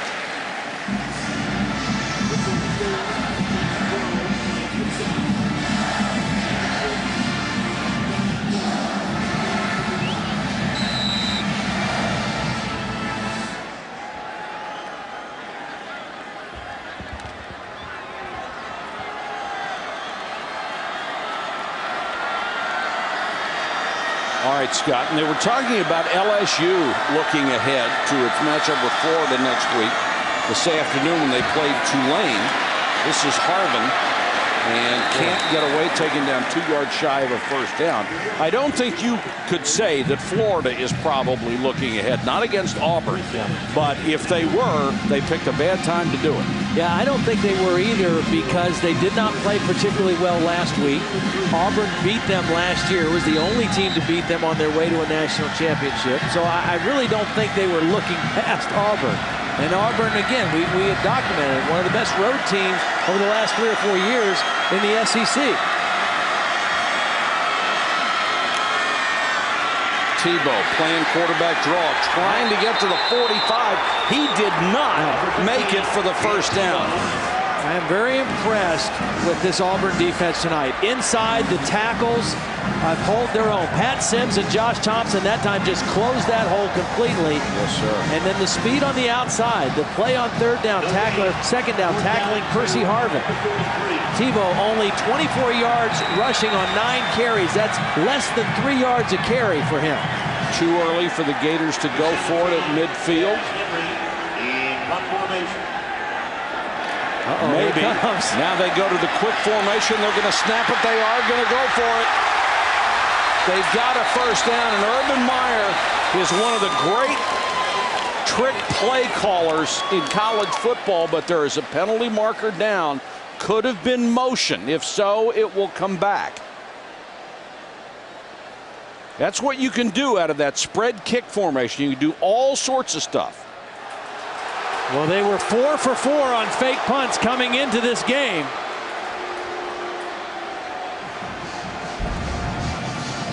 They lined up in punt. They shifted formation quickly, and now the people all have to be set for 2 seconds before the ball snapped. And they weren't. And they weren't. It looked like one of the guys that was not set was the punter, Chris Henry. He went to the right side of the formation, and Henry barely got to the line of scrimmage and set before the ball was snapped. So now on 4th and 6, Henry will go back into a more conventional formation and gets off a beautiful kick. Their catch made it to 20. And, you know, I go back to Auburn needing to win special teams. That's a mistake for Florida in the special team. Huge. Went in Auburn's favor. Would have been a new set of downs in Auburn territory. Oh, he is a great player. Auburn takes over at the 20. Tate straight up the middle. Gaping hole. Tate fumbles. That's the break the Gators needed. It was a 19-yard gain until Major Wright shook it loose. His second enormous hit, and Tony Joyner fell on it. It was the same kind of thing. It started with Carl Stewart getting a great block on the middle linebacker, Brandon Spikes, a big run by Tate, and then a big hit on the back end by Major Wright. There it is, right helmet on the football after a long gain. Scramble for it, and the Gators come up with it. Mistakes have killed the Auburn Tigers. As we told you at the beginning, they felt they should be 4-0, but turnovers have buried them. Well, they had 5 against South Florida and 5 more against Mississippi State. That was their first tonight. What can Tebow do with the opportunity from the 38? Under pressure, throws underneath. They'll get 9 on the completion to Cornelius Ingram. I think they got to find, Florida needs to find the best matchup for them. They haven't been able to find the most advantageous matchup. It might be Cornelius Ingram and his big body working on crossing routes, drag routes across the middle. Harvin, they hit on the one big play. Bubba Caldwell started in the game but has not been a factor. 2nd and 1, 5 wideouts.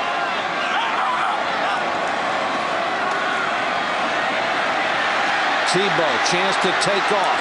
Got the first down and more. Inside the 20, inside the 15.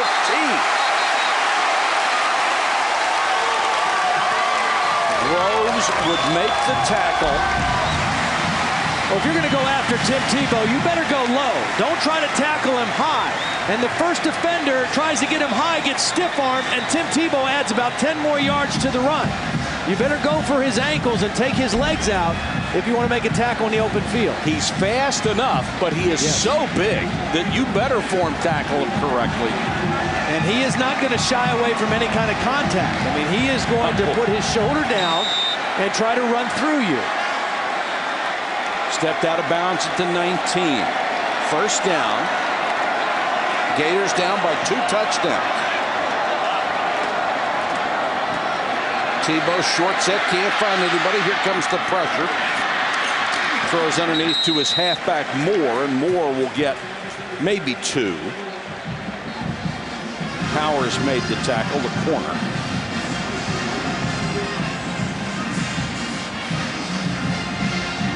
Well, can Florida capitalize on the turnover from their defense? That's the question now for them. They get the gift from their defense. They've got the field position.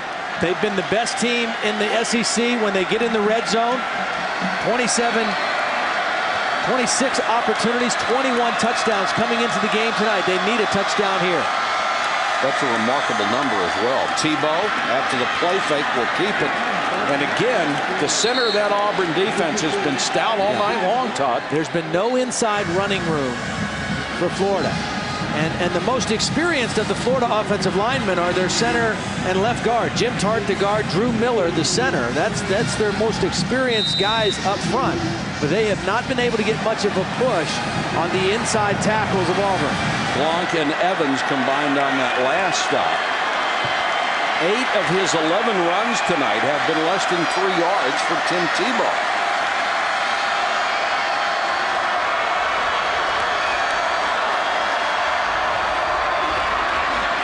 Pressure coming. Tebow throws over the middle. That will be a first down and goal at the 5.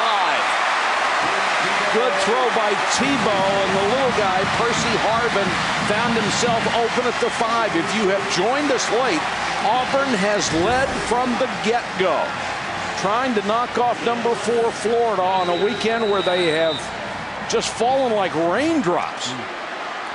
But the Gators fighting their way back here in the closing moments of the 3rd quarter. First and goal.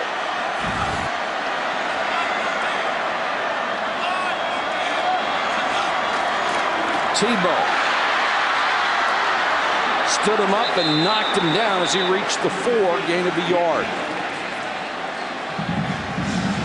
Percy Harvin made that big catch to get the first down. You know, he had 11 catches last week against Ole Miss, and 7 of the 13 first downs they got throwing the football went to Percy Harvin. And tonight, 5 catches for 93 yards. And he is, especially with Caldwell not 100%, he is the most dynamic player they have. The most, outside of Tim Tebow, it's Percy Harvin. Now, when Caldwell's healthy, it's Harvin, Caldwell, and Tebow.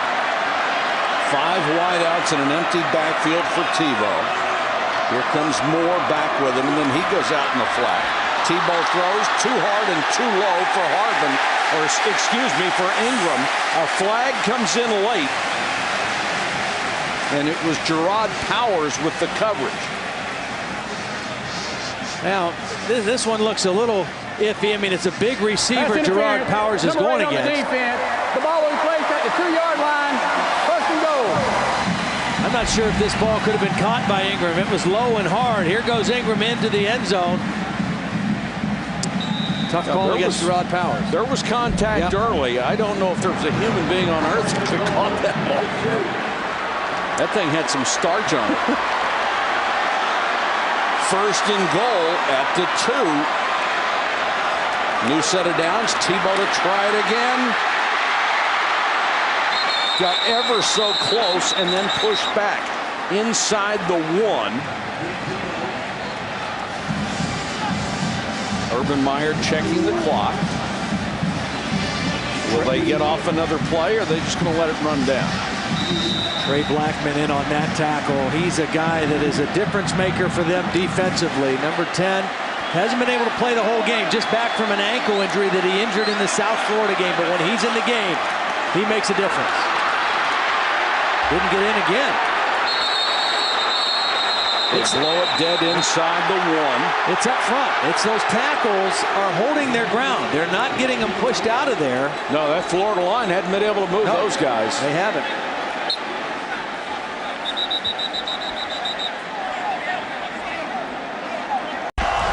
They've got 2 big fullbacks in there. In fact, one of them on his left of Tebow is a linebacker, and he moved early. He sure did, and he had some company.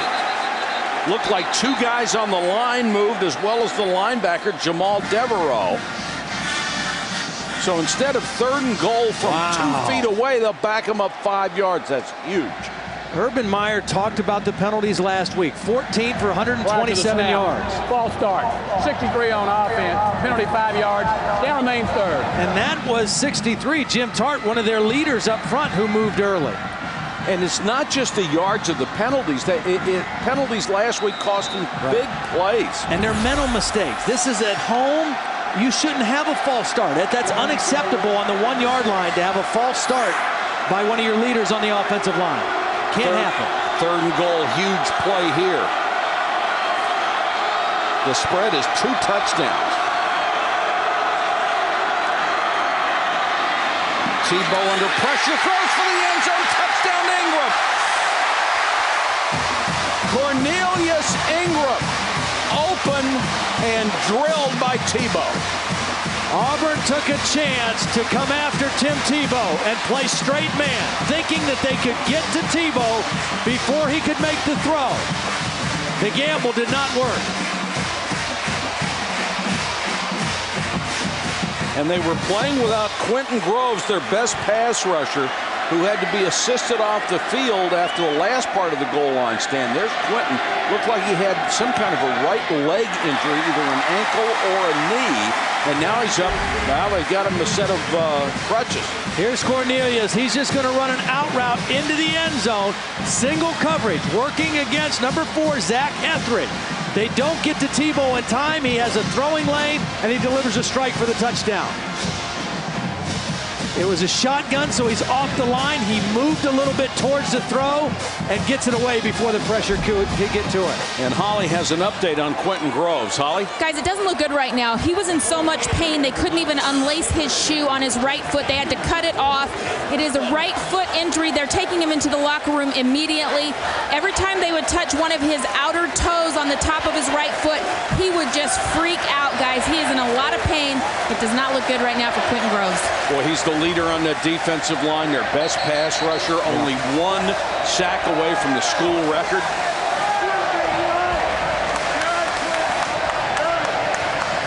looked on that play. I mean, he slanted down and got knocked into the pile on the run by Tebow. We couldn't see exactly what happened, but there were a lot of bodies in there falling around him. And that would be a huge loss for the Auburn defense. 14:56 to go in the ball game. And the Gators back within a touchdown on a weekend when so many teams in the top 20 have fallen. And Patrick Lee will be the deep man for Auburn. Ehas was a tremendous kicking leg as it teed up at the 30. Tristan Davis, we understand, has a foot injury. Don't know if it's the same one he had before where they had to put a pin in his toe. Lee. Nice cutback, hard run over the 30 to the 33-yard line. Former Auburn Tiger Rudy Johnson is a little questionable for that game Monday as well. Fannin got maybe a yard, and that's it. Here's Scott Van Pelt.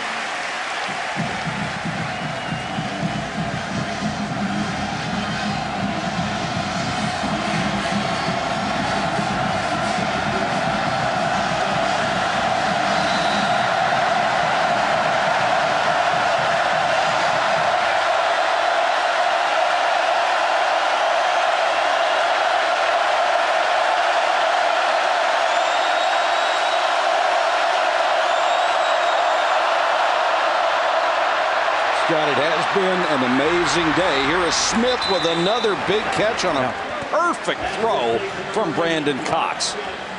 And Smith shaken. Florida lined up and looked like they used to look all the time last year. A lot of guys around the line of scrimmage, press man-to-man coverage by the corners and a deep free safety in the middle. And Brandon Cox, again, able to throw on timing. The accurate throw to Rod Smith. I think he just landed on the football. He did. You know, when he got hit at the end of the play. Yeah. And that football, there's not a whole lot of give in that. But he'll be all right. Let's go back to Holly. Well, guys, Rodriguez Smith is an amazing story. He was not recruited by anybody, really. He had just 2 Division I-A offers. But his best friend from high school, James Swinton, got a scholarship at Auburn, so he decided to join him and walk on. He had 30 catches last year. He was so good, their leading receiver. He just got a scholarship this June, and again, is a key receiver for them, guys. He's even starting in front of James Swinton now.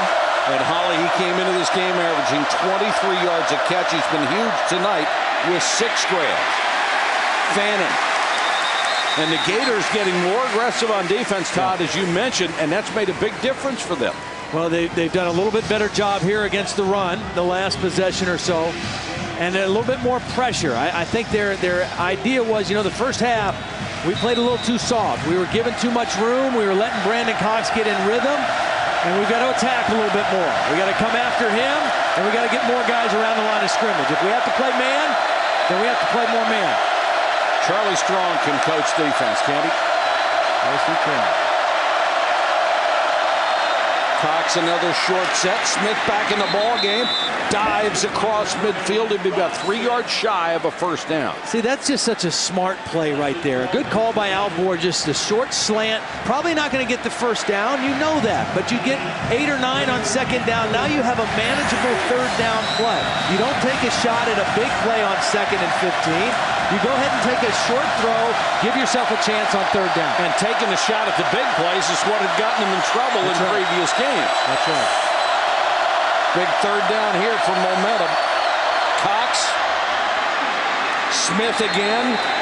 Cracked out of bounds at the 44, but he's got the first down. And there it is. See, because you get 8 or 9 on second down, now you can throw quick and throw a short route on third down and pick up the first down and move the chains. Coming into tonight's game, Auburn was last in the SEC in third down.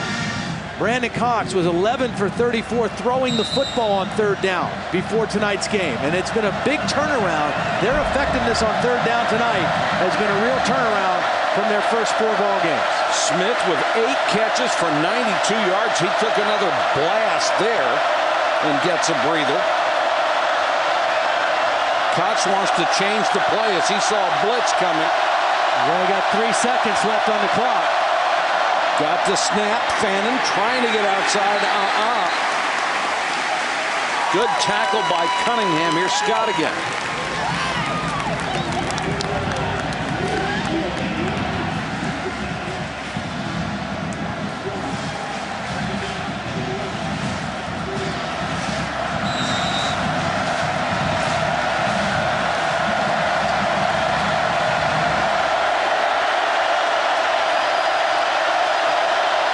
Auburn has reached the Gator 45-yard line.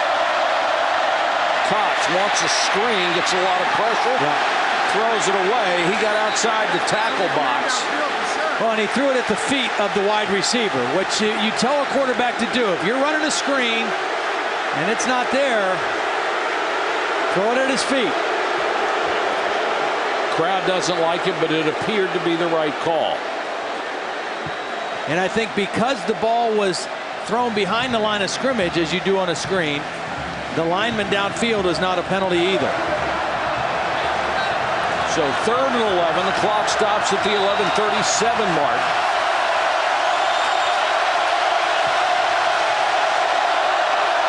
The crowd's really been into it in the second half, and they're up in press coverage in the secondary again. Cox under pressure, throws incomplete. That time he was trying to get it to Montez Billings. And again, a more aggressive approach by Charlie Strong and Greg Madison. They brought an extra rusher that time. One unblocked guy, and that forced Brandon Cox to have to get rid of the football a little bit sooner than he wanted to. A.J. Jones, number 16, was the guy in this face, forced the quick throw, and now ultimately forces Auburn to punt the football.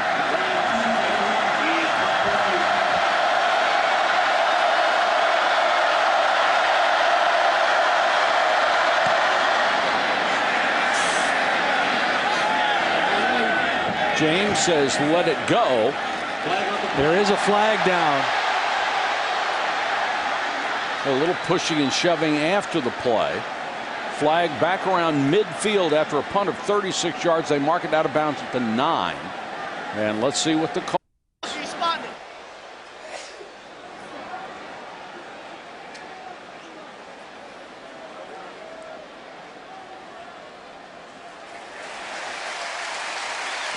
I think you make him kick it again rather than take the ball in the 9. See if you can get a little better return, better field position. Maybe he kicks it into the end zone. You start on the 20. And James is a danger to take it the length of the field anytime. Not enough men on the line of scrimmage on the kicking team. The penalty will be enforced on the kick. So therefore it'll be 4th down, 5 yards further back. In the Tennessee game, the first punt of that game, he went 83 yards for a touchdown to start the scoring in what ended up being a 59-20 Gator victory here in Gainesville. That's why he's number 1 in the SEC in punt return.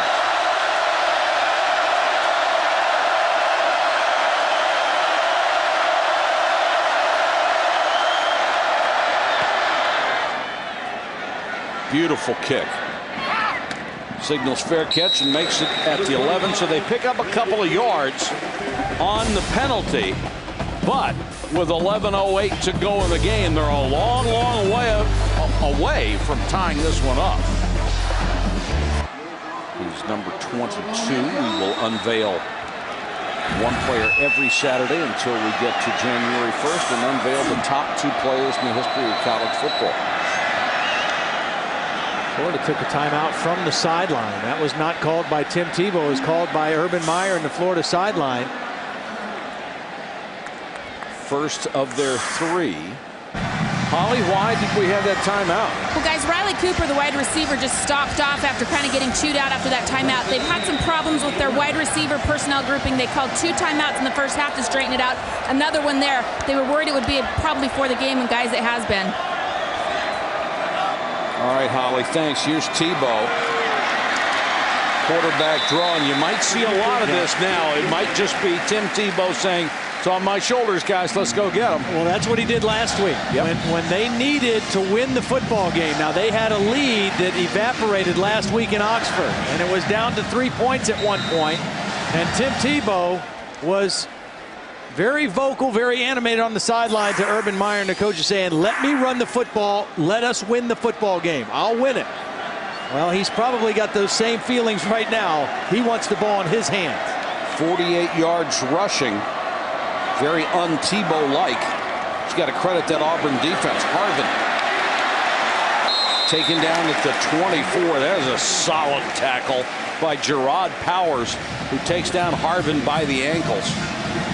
You mentioned earlier they've made great tackles in the open field. They've been clued into Percy Harvin. I mean, they have done a nice job of getting white helmets to the football and wrapping him up and just not letting him, with the exception of 2 pass plays, really break loose and hurt them. Harvin and Tebow, what a pair of sophomores.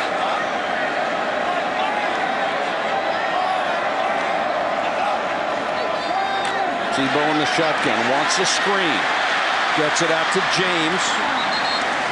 James to the 32. You were talking about Auburn and tackling, and we've talked about that all night. And we asked Will Muschamp about that. How do you tackle well in games like this when you don't work on tackling too much live in practice? You don't want to get guys hurt. And what they do, like most teams, is they use a thud tempo, which means they're going to go full speed. They're just not going to take guys to the ground. Because he says what you don't want to do against a guy like Percy Harvin or these Florida receivers is break down, slow down while they're still going full speed. So go full speed, keep your feet with you, and make good solid contact. And they're doing that tonight. 2nd and 3. Tebow, quarterback draw. 1st down. There is some determination on the face of this Florida quarterback right now. This is his time to shine. Well, Urban Meyer, when we asked him, describe Tim Tebow for us. I mean, what stands out to you about him?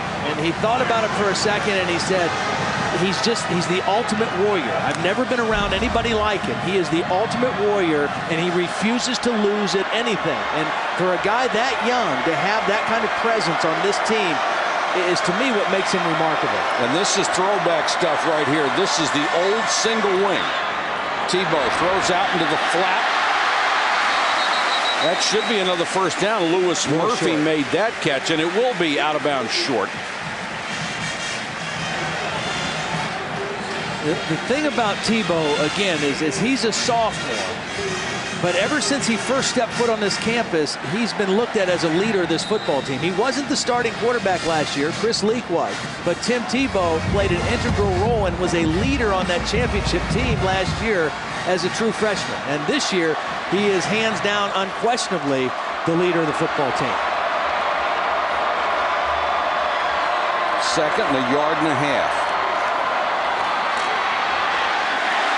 Tebow. Well, this is going out in the backyard, choosing up sides. Tebow is the first guy that's picked. Let's go get him. He carried the ball 27 times last week. This is just, you're right, single wing football. You got to lead back in there. You have to account for the quarterback, and it's just power football. He's running like a fullback. He's not running like a quarterback. He's running like a fullback out of the shotgun formation. That's because he's 235 pounds. We've got a player down. We'll check on that when we come back to Gainesville. Welcome back to Florida Field. The Gators 6th in the country in scoring, averaging better than 49 points a game. They are outscoring opponents 56-7 in the 4th quarter this year. And they could sure use some more of that magic right now. Tebow fakes, goes deep. Harvin. Wow! Caught it! What a catch! And during the timeout, Todd Blackledge said, you know what would be good to do right now? Fake a run and throw the bomb. Well, everybody wants to hit the quarterback right now because everybody expects him to run. So they go play action. They were coming out of the timeout. They got Percy Harvin out, isolated on the outside, and that's just a great football player making a tremendous play against good coverage. I mean, you can't fault Patrick Lee for where he was. That's just Percy Harvin being a spectacular player. They go on a quick count, get down short of the 1-yard line. It will be 2nd and goal, and there comes Quentin Groves, and that's one of the reasons they have been able to run so well in the last couple of possessions, is because that guy hasn't been in the lineup. Tebow gets the play from the sideline. They've got that jumbo package in there again with two big blockers, including a linebacker in front of him.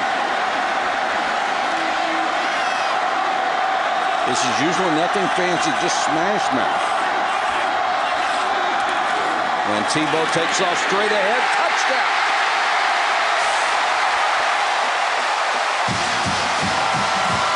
So the Gators fell behind 17-3. They're within an extra point of tying the game. They took both of the lead backs and put them in the hole together right in front of Tim Tebow. And he just got right in behind him and ran it in for the touchdown. Couple tough runs, a big-time throw, and Florida about to draw even. Tebow wasn't bad on that drive. 48 yards passing, 35 yards rushing, and the touchdown.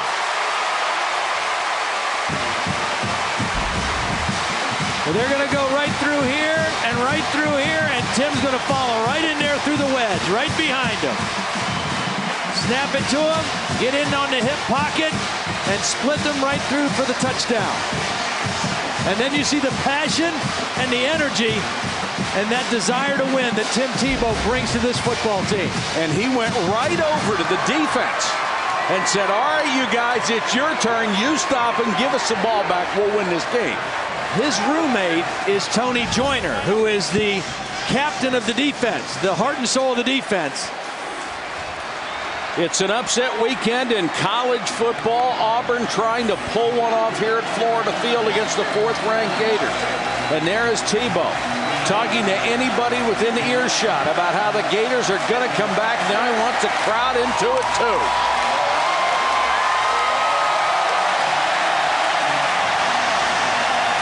This kid is special.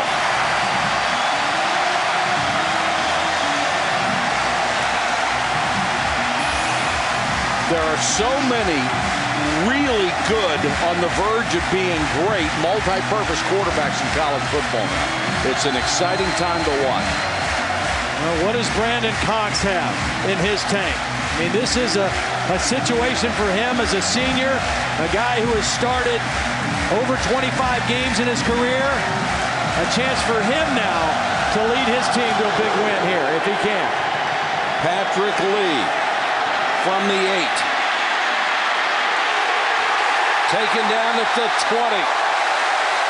Beautiful tackle from Justin Williams. Here's Holly. Guys, you can just feel the leadership of Tim Tebow out here, and it's not surprising. Urban Meyer told us a story about last year, their winter conditioning program. Tebow had only been on campus for a few weeks. They were doing a tug-of-war contest, offense against defense. The offense could pick one guy. Who did they pick out of everybody? The freshman who's only been with them a few days, Tim Tebow. They believed him in then, and they believe in him now. It is remarkable how quickly he became a leader in this program. Fannin trying to get outside. Broke a tackle, but only got 2 yards. And Fannin a little slow to get up. 7 minutes, 15 seconds to go. Auburn has totally lost the momentum in this game. And you get the feeling they are just in desperate need of a couple of first downs.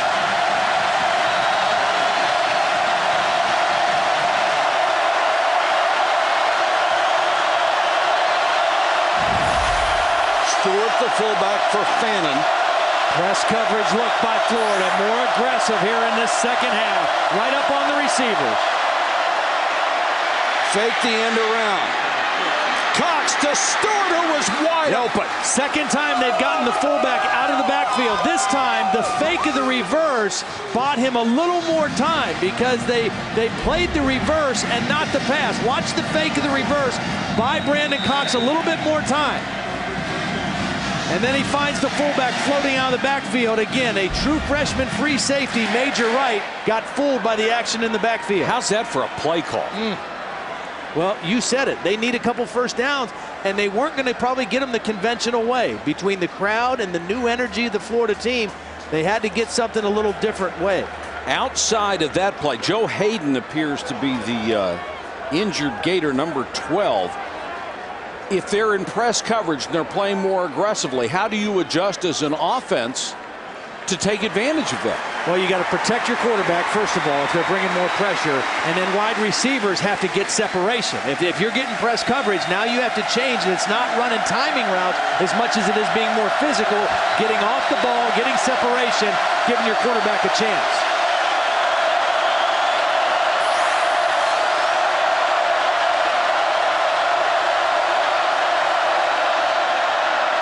Fannin. Nowhere to go. Broke a tackle.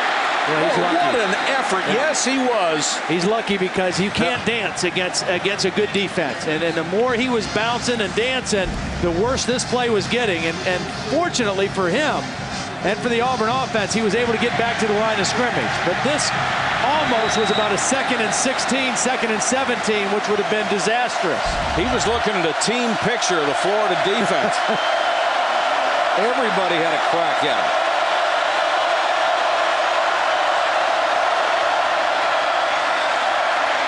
Cox in trouble.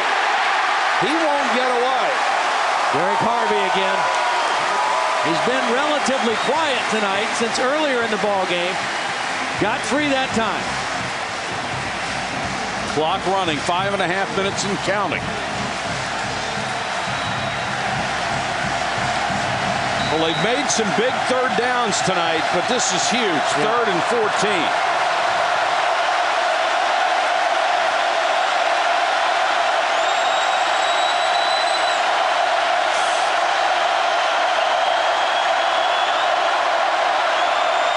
Blitz coming. Cox almost had it picked. Threw it off his back foot. A.J. Jones nearly made the pick. Well, this was such a dangerous play by Brandon Cox. Rolling to his right, a left-handed quarterback tries to throw it back across the middle. And he is very fortunate this isn't picked off. That is a no-no for any quarterback. Freshman, sophomore, junior, or senior.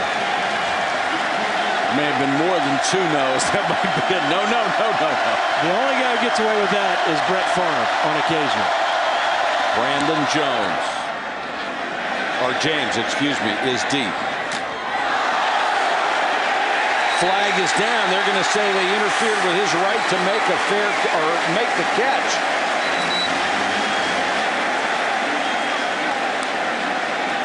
Well, my only question on this, and you know, maybe I don't completely understand the rule, but if the penalty is interference to make a catch and he makes a clean catch, how did you then interfere how with do you that? penalize him? That's a good point. Kick catching interference, number 33 on the kicking team, 15 yards from the spot of the foul, first down.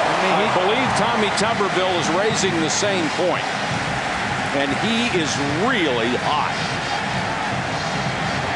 He's saying he caught it. How can you throw a flag? That's not a good penalty. At the call against his team on that interference to catch a punt, the replay seemed to show that it was not interference, especially since it's self-evident that the ball was caught. And then they hit Tuberville with a 15-yard penalty for his protest, so the Gators have it up at the 42-yard line.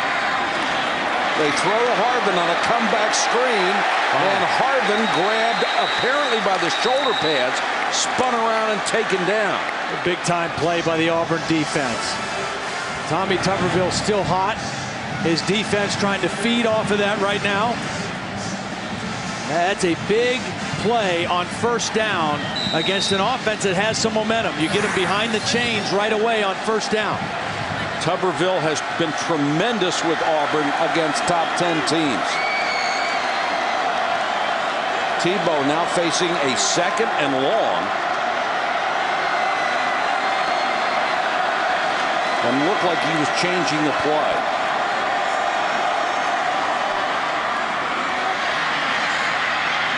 Little option look, and boy, they strung that play out beautifully. Moore knocked out of bounds at the line of scrimmage. Here's Scott Van Pelt.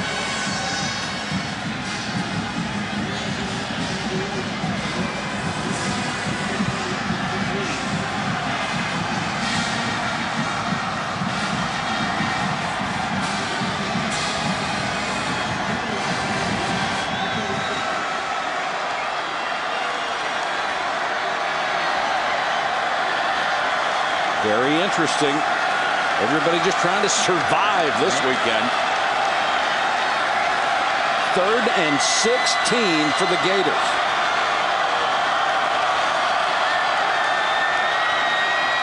Auburn coming with a 3-man rush and gets pressure anyway. Wow. Nearly intercepted a diving try by Gerard Powers.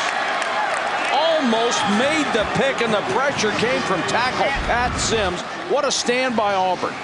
Great pressure, forced Tebow to leave the pocket, forced him to throw off balance, throw early, and nearly picked off. That was an excellent defensive stand by Auburn. Boy, you're a defensive tackle who's been pounded on the entire game, 315 pounds, and you suck it up and make a play like that in the 4th quarter. He's played well all night. He Yes, and Josh he has. Thompson in there, Mike Blank, Jake Ricks, Shank. Henry to punt to Dunn, not a good kick. And it will go out of bounds to the 38-yard line. You're absolutely right. Was that punt about 30 yards? 28? 25.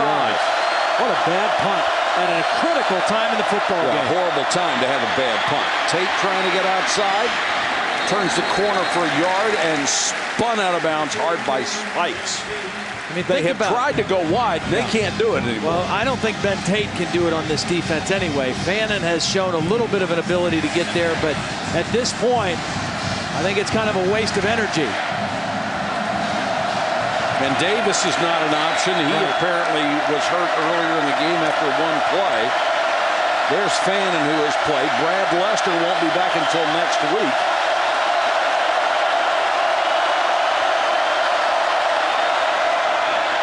Cox short set to Smith.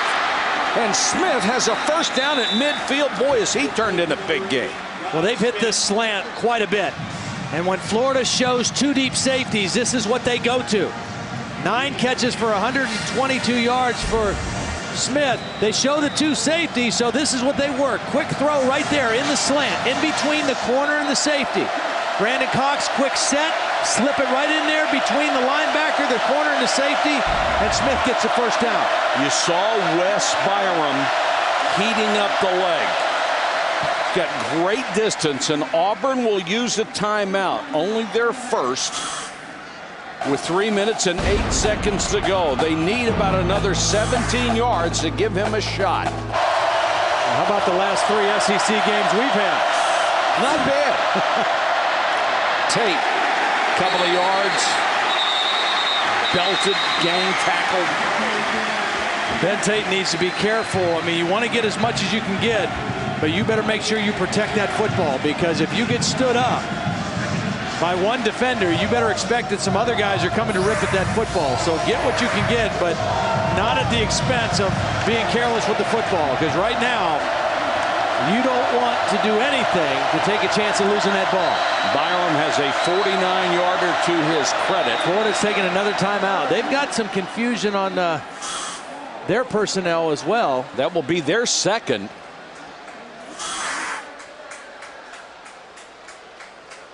You don't remember how good Florida and Auburn is as a series, and these teams, when they play, expect a good ball game. Well, we got that good ball game tonight. In spades. 2nd and 9 for Cox. Pressure coming. Cox throws underneath, complete. There's a good open field tackle by Major Wright. That was Boy, a corner blitz. A corner blitz. Brandon Cox read it, threw it to the void, and if Major Wright misses this tackle, they get another first down. Here's the blitz. Read it, throw it, and right there you just count on one missed tackle, but Major Wright's not letting go. And Now then that true freshman got the job away from the senior. That's right. Play the game right here. 3rd and 3 with the clock running. Under 2 minutes to go in a tie game. They need another first down to have a shot at field goal range. And they'll give it to Tate. Cut back. Wow. Tate still on his feet and dives for a first down. What an effort. Yep. I think they kind of fooled him up with the run. I think Florida was thinking pass. They had more of a nickel defense in. They came up the field. Derek Harvey came up in a pass rush, and they knocked him right out of the play. And Tate was able to cut up inside. Excellent block. I think it was Ryan Pugh, number 50, who got a big block on Derek Harvey, kicked him out, and that enabled Ben Tate to cut up for the first down. I mean, he's not that big a guy, 5'11", 201, but that was a tough and a smart run. Now the clock running 1:24. And Auburn has things in control. Tate again. Cut back down to the 30, to the 29. Nice block by Carl Stewart, the fullback, who has had several tonight. You're not kidding. He's had a whale of a ball game. 2 big catches out of the backfield. A lot of big-time blocks. Here he goes, 32 leading the way. And Tate cuts right inside of his block. 53 seconds to go in the game. Florida only has 1 timeout. Auburn with 2 timeouts. Tate again has to hold on to the football. Didn't get a good spot on the previous run. They marked him down at the 30. It appeared he'd made the 29. This one is to the 29. The clock's still running. Tommy Tuberville just called for a timeout. He wants a timeout here. He wants to use one of his 2. Talk over what they want to do. Well, from here, it would be a 46, 47-yard field goal try. Byram certainly has the leg for it. Here's Holly Rowe. Well, guys, I've been standing over here by Wes Byram just to gauge his mood and his feelings right now. He's a true freshman. He just glanced back up at the scoreboard, looked at the time and the scoreboard, and then he shook his head as if to say to himself, I got this. We'll see if he's right. We'll see if he's right. Well, think about it now. A true freshman. He's replacing the all-time leading scorer in Auburn history in John Vaughn. And he has a chance, it looks like, he's going to have a chance to beat the Florida Gators here in the Swamp. They had 3 terrific kickers, all of whom graduated. And now they've got 3 kickers who are either freshmen or redshirt freshmen. Byram with a long of 49, has a 47 and a 48-yard miss.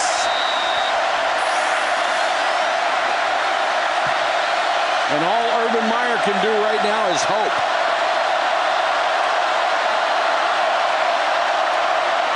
Tate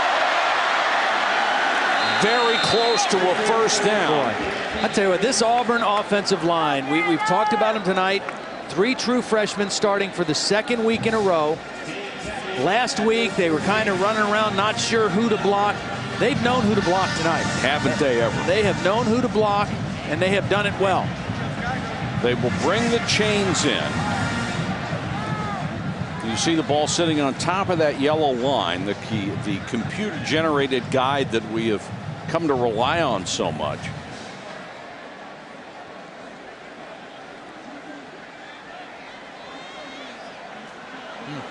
By a chain link. Boy, no kidding. Now there's 21 seconds left. Auburn has 1 timeout. You try to get a little bit more here. Do you take the risk? I think maybe you bring it a run to the left and get the ball right in the middle of the field, and then call that last timeout with about 4 seconds left and try to win it on the last play of the game. Last thing they said before they break the huddle, hold on to the ball. And Tate put it right in the middle of the field. Now you let the clock go down to about 4 and then call the timeout with 4 seconds. Or 3. 4 upsets so far in the top 10, 6 of the top 13. This would add to it. And you would have 3, 4, and 5, and 7 all losing on the same night or on the same weekend. And so 3 seconds, they call the timeout. And you think, big picture college football again, who stands to benefit the most? Well, one team is Ohio State. They have a chance to shoot skyward with the events of today. Of course, USC trying to hold on. LSU not overly impressive early in the game against Tulane, but held on. And if you're LSU, you hate to see a game that is set up this monumentally to have the team you're going to play lose the week before, because then they have something to get even with against you. Byram will have a chance to win it from 43 yards. If not, we go to overtime. Does Florida use their last timeout right before the kick here to ice the kicker? I think they're going to right now. Urban Meyer's right by the official. Nope. Yep, they did. Urban Meyer waited right before the ball was snapped and called timeout. This is not going to count. Urban Meyer called a timeout before the kick. He did it perfectly. And Tommy Tuberville's going to find out right now that they got to kick it over. Byram put it through from 43 yards. Timing is everything, isn't it? Urban Meyer was right in the official's ear, and he was waiting until right before the ball snapped to call timeout. You see him say now. Yeah, Brett Bielema of Wisconsin was the guy who did that last year and kind of showed people how to do it. And Urban Meyer waited till the exact last moment and called the timeout. Now you have the energy of Auburn kicking it, thinking they won the game. Exactly right. Now they've got to line up and do it again. Coaching is a copycat profession. You see somebody do something that works, well, by golly, you're going to do it next because of that very reason. It worked. And Urban Meyer just took a lot of the starch out of Auburn. They kicked the winning field goal, and it doesn't count. Now they've got to do it again. Mike Shanahan did it 2 weeks ago in their game against the Raiders, and Janikowski missed it the second time. Mike knows what he's doing, too. Yes, sir. Can Byram make it again?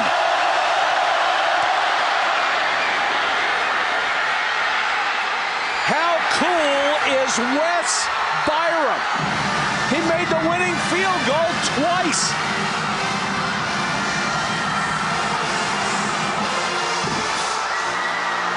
And the fourth-ranked Gators go down at home, ending an 18-game home win streak. And is that redemption for Brandon Cox or what?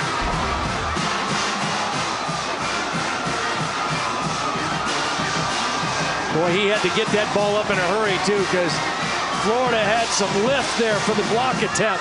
Watch how quickly this ball gets up.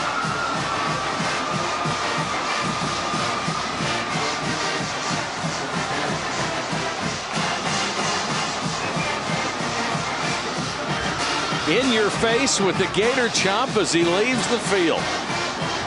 Let's go to Holly Rowe. Well, Coach Tuberville, I want to take you back to the fourth down play in the first half. You decide to go for it because you came to win. How hard was that decision? Well, it's pretty hard. But when you go on the road, you got to take all the points you can get. This is a good football team in Florida, and we needed some kind of boost, so I just kind of took a gamble, and it worked. What went through your mind when they called timeout after the successful first try? Well, I saw that on TV the other day, I think, in the pros, and somebody did that, and it worked for them. But Wesley stood in there and kicked it. You know, that's what it's all about. You got to make plays when they're there. Wes, you're a true freshman. What was going through your mind after you had to go through that again? Just to get down there and hit the field goal. I mean, we worked hard all week to beat them, and practice was rough, but we came through, so. Good job, freshman. Thank you. Guys? Holly, what a weekend. One upset after another, and this was one of the staggering ones as well, as Auburn comes in here, a 3-touchdown underdog, and they win it 20-7.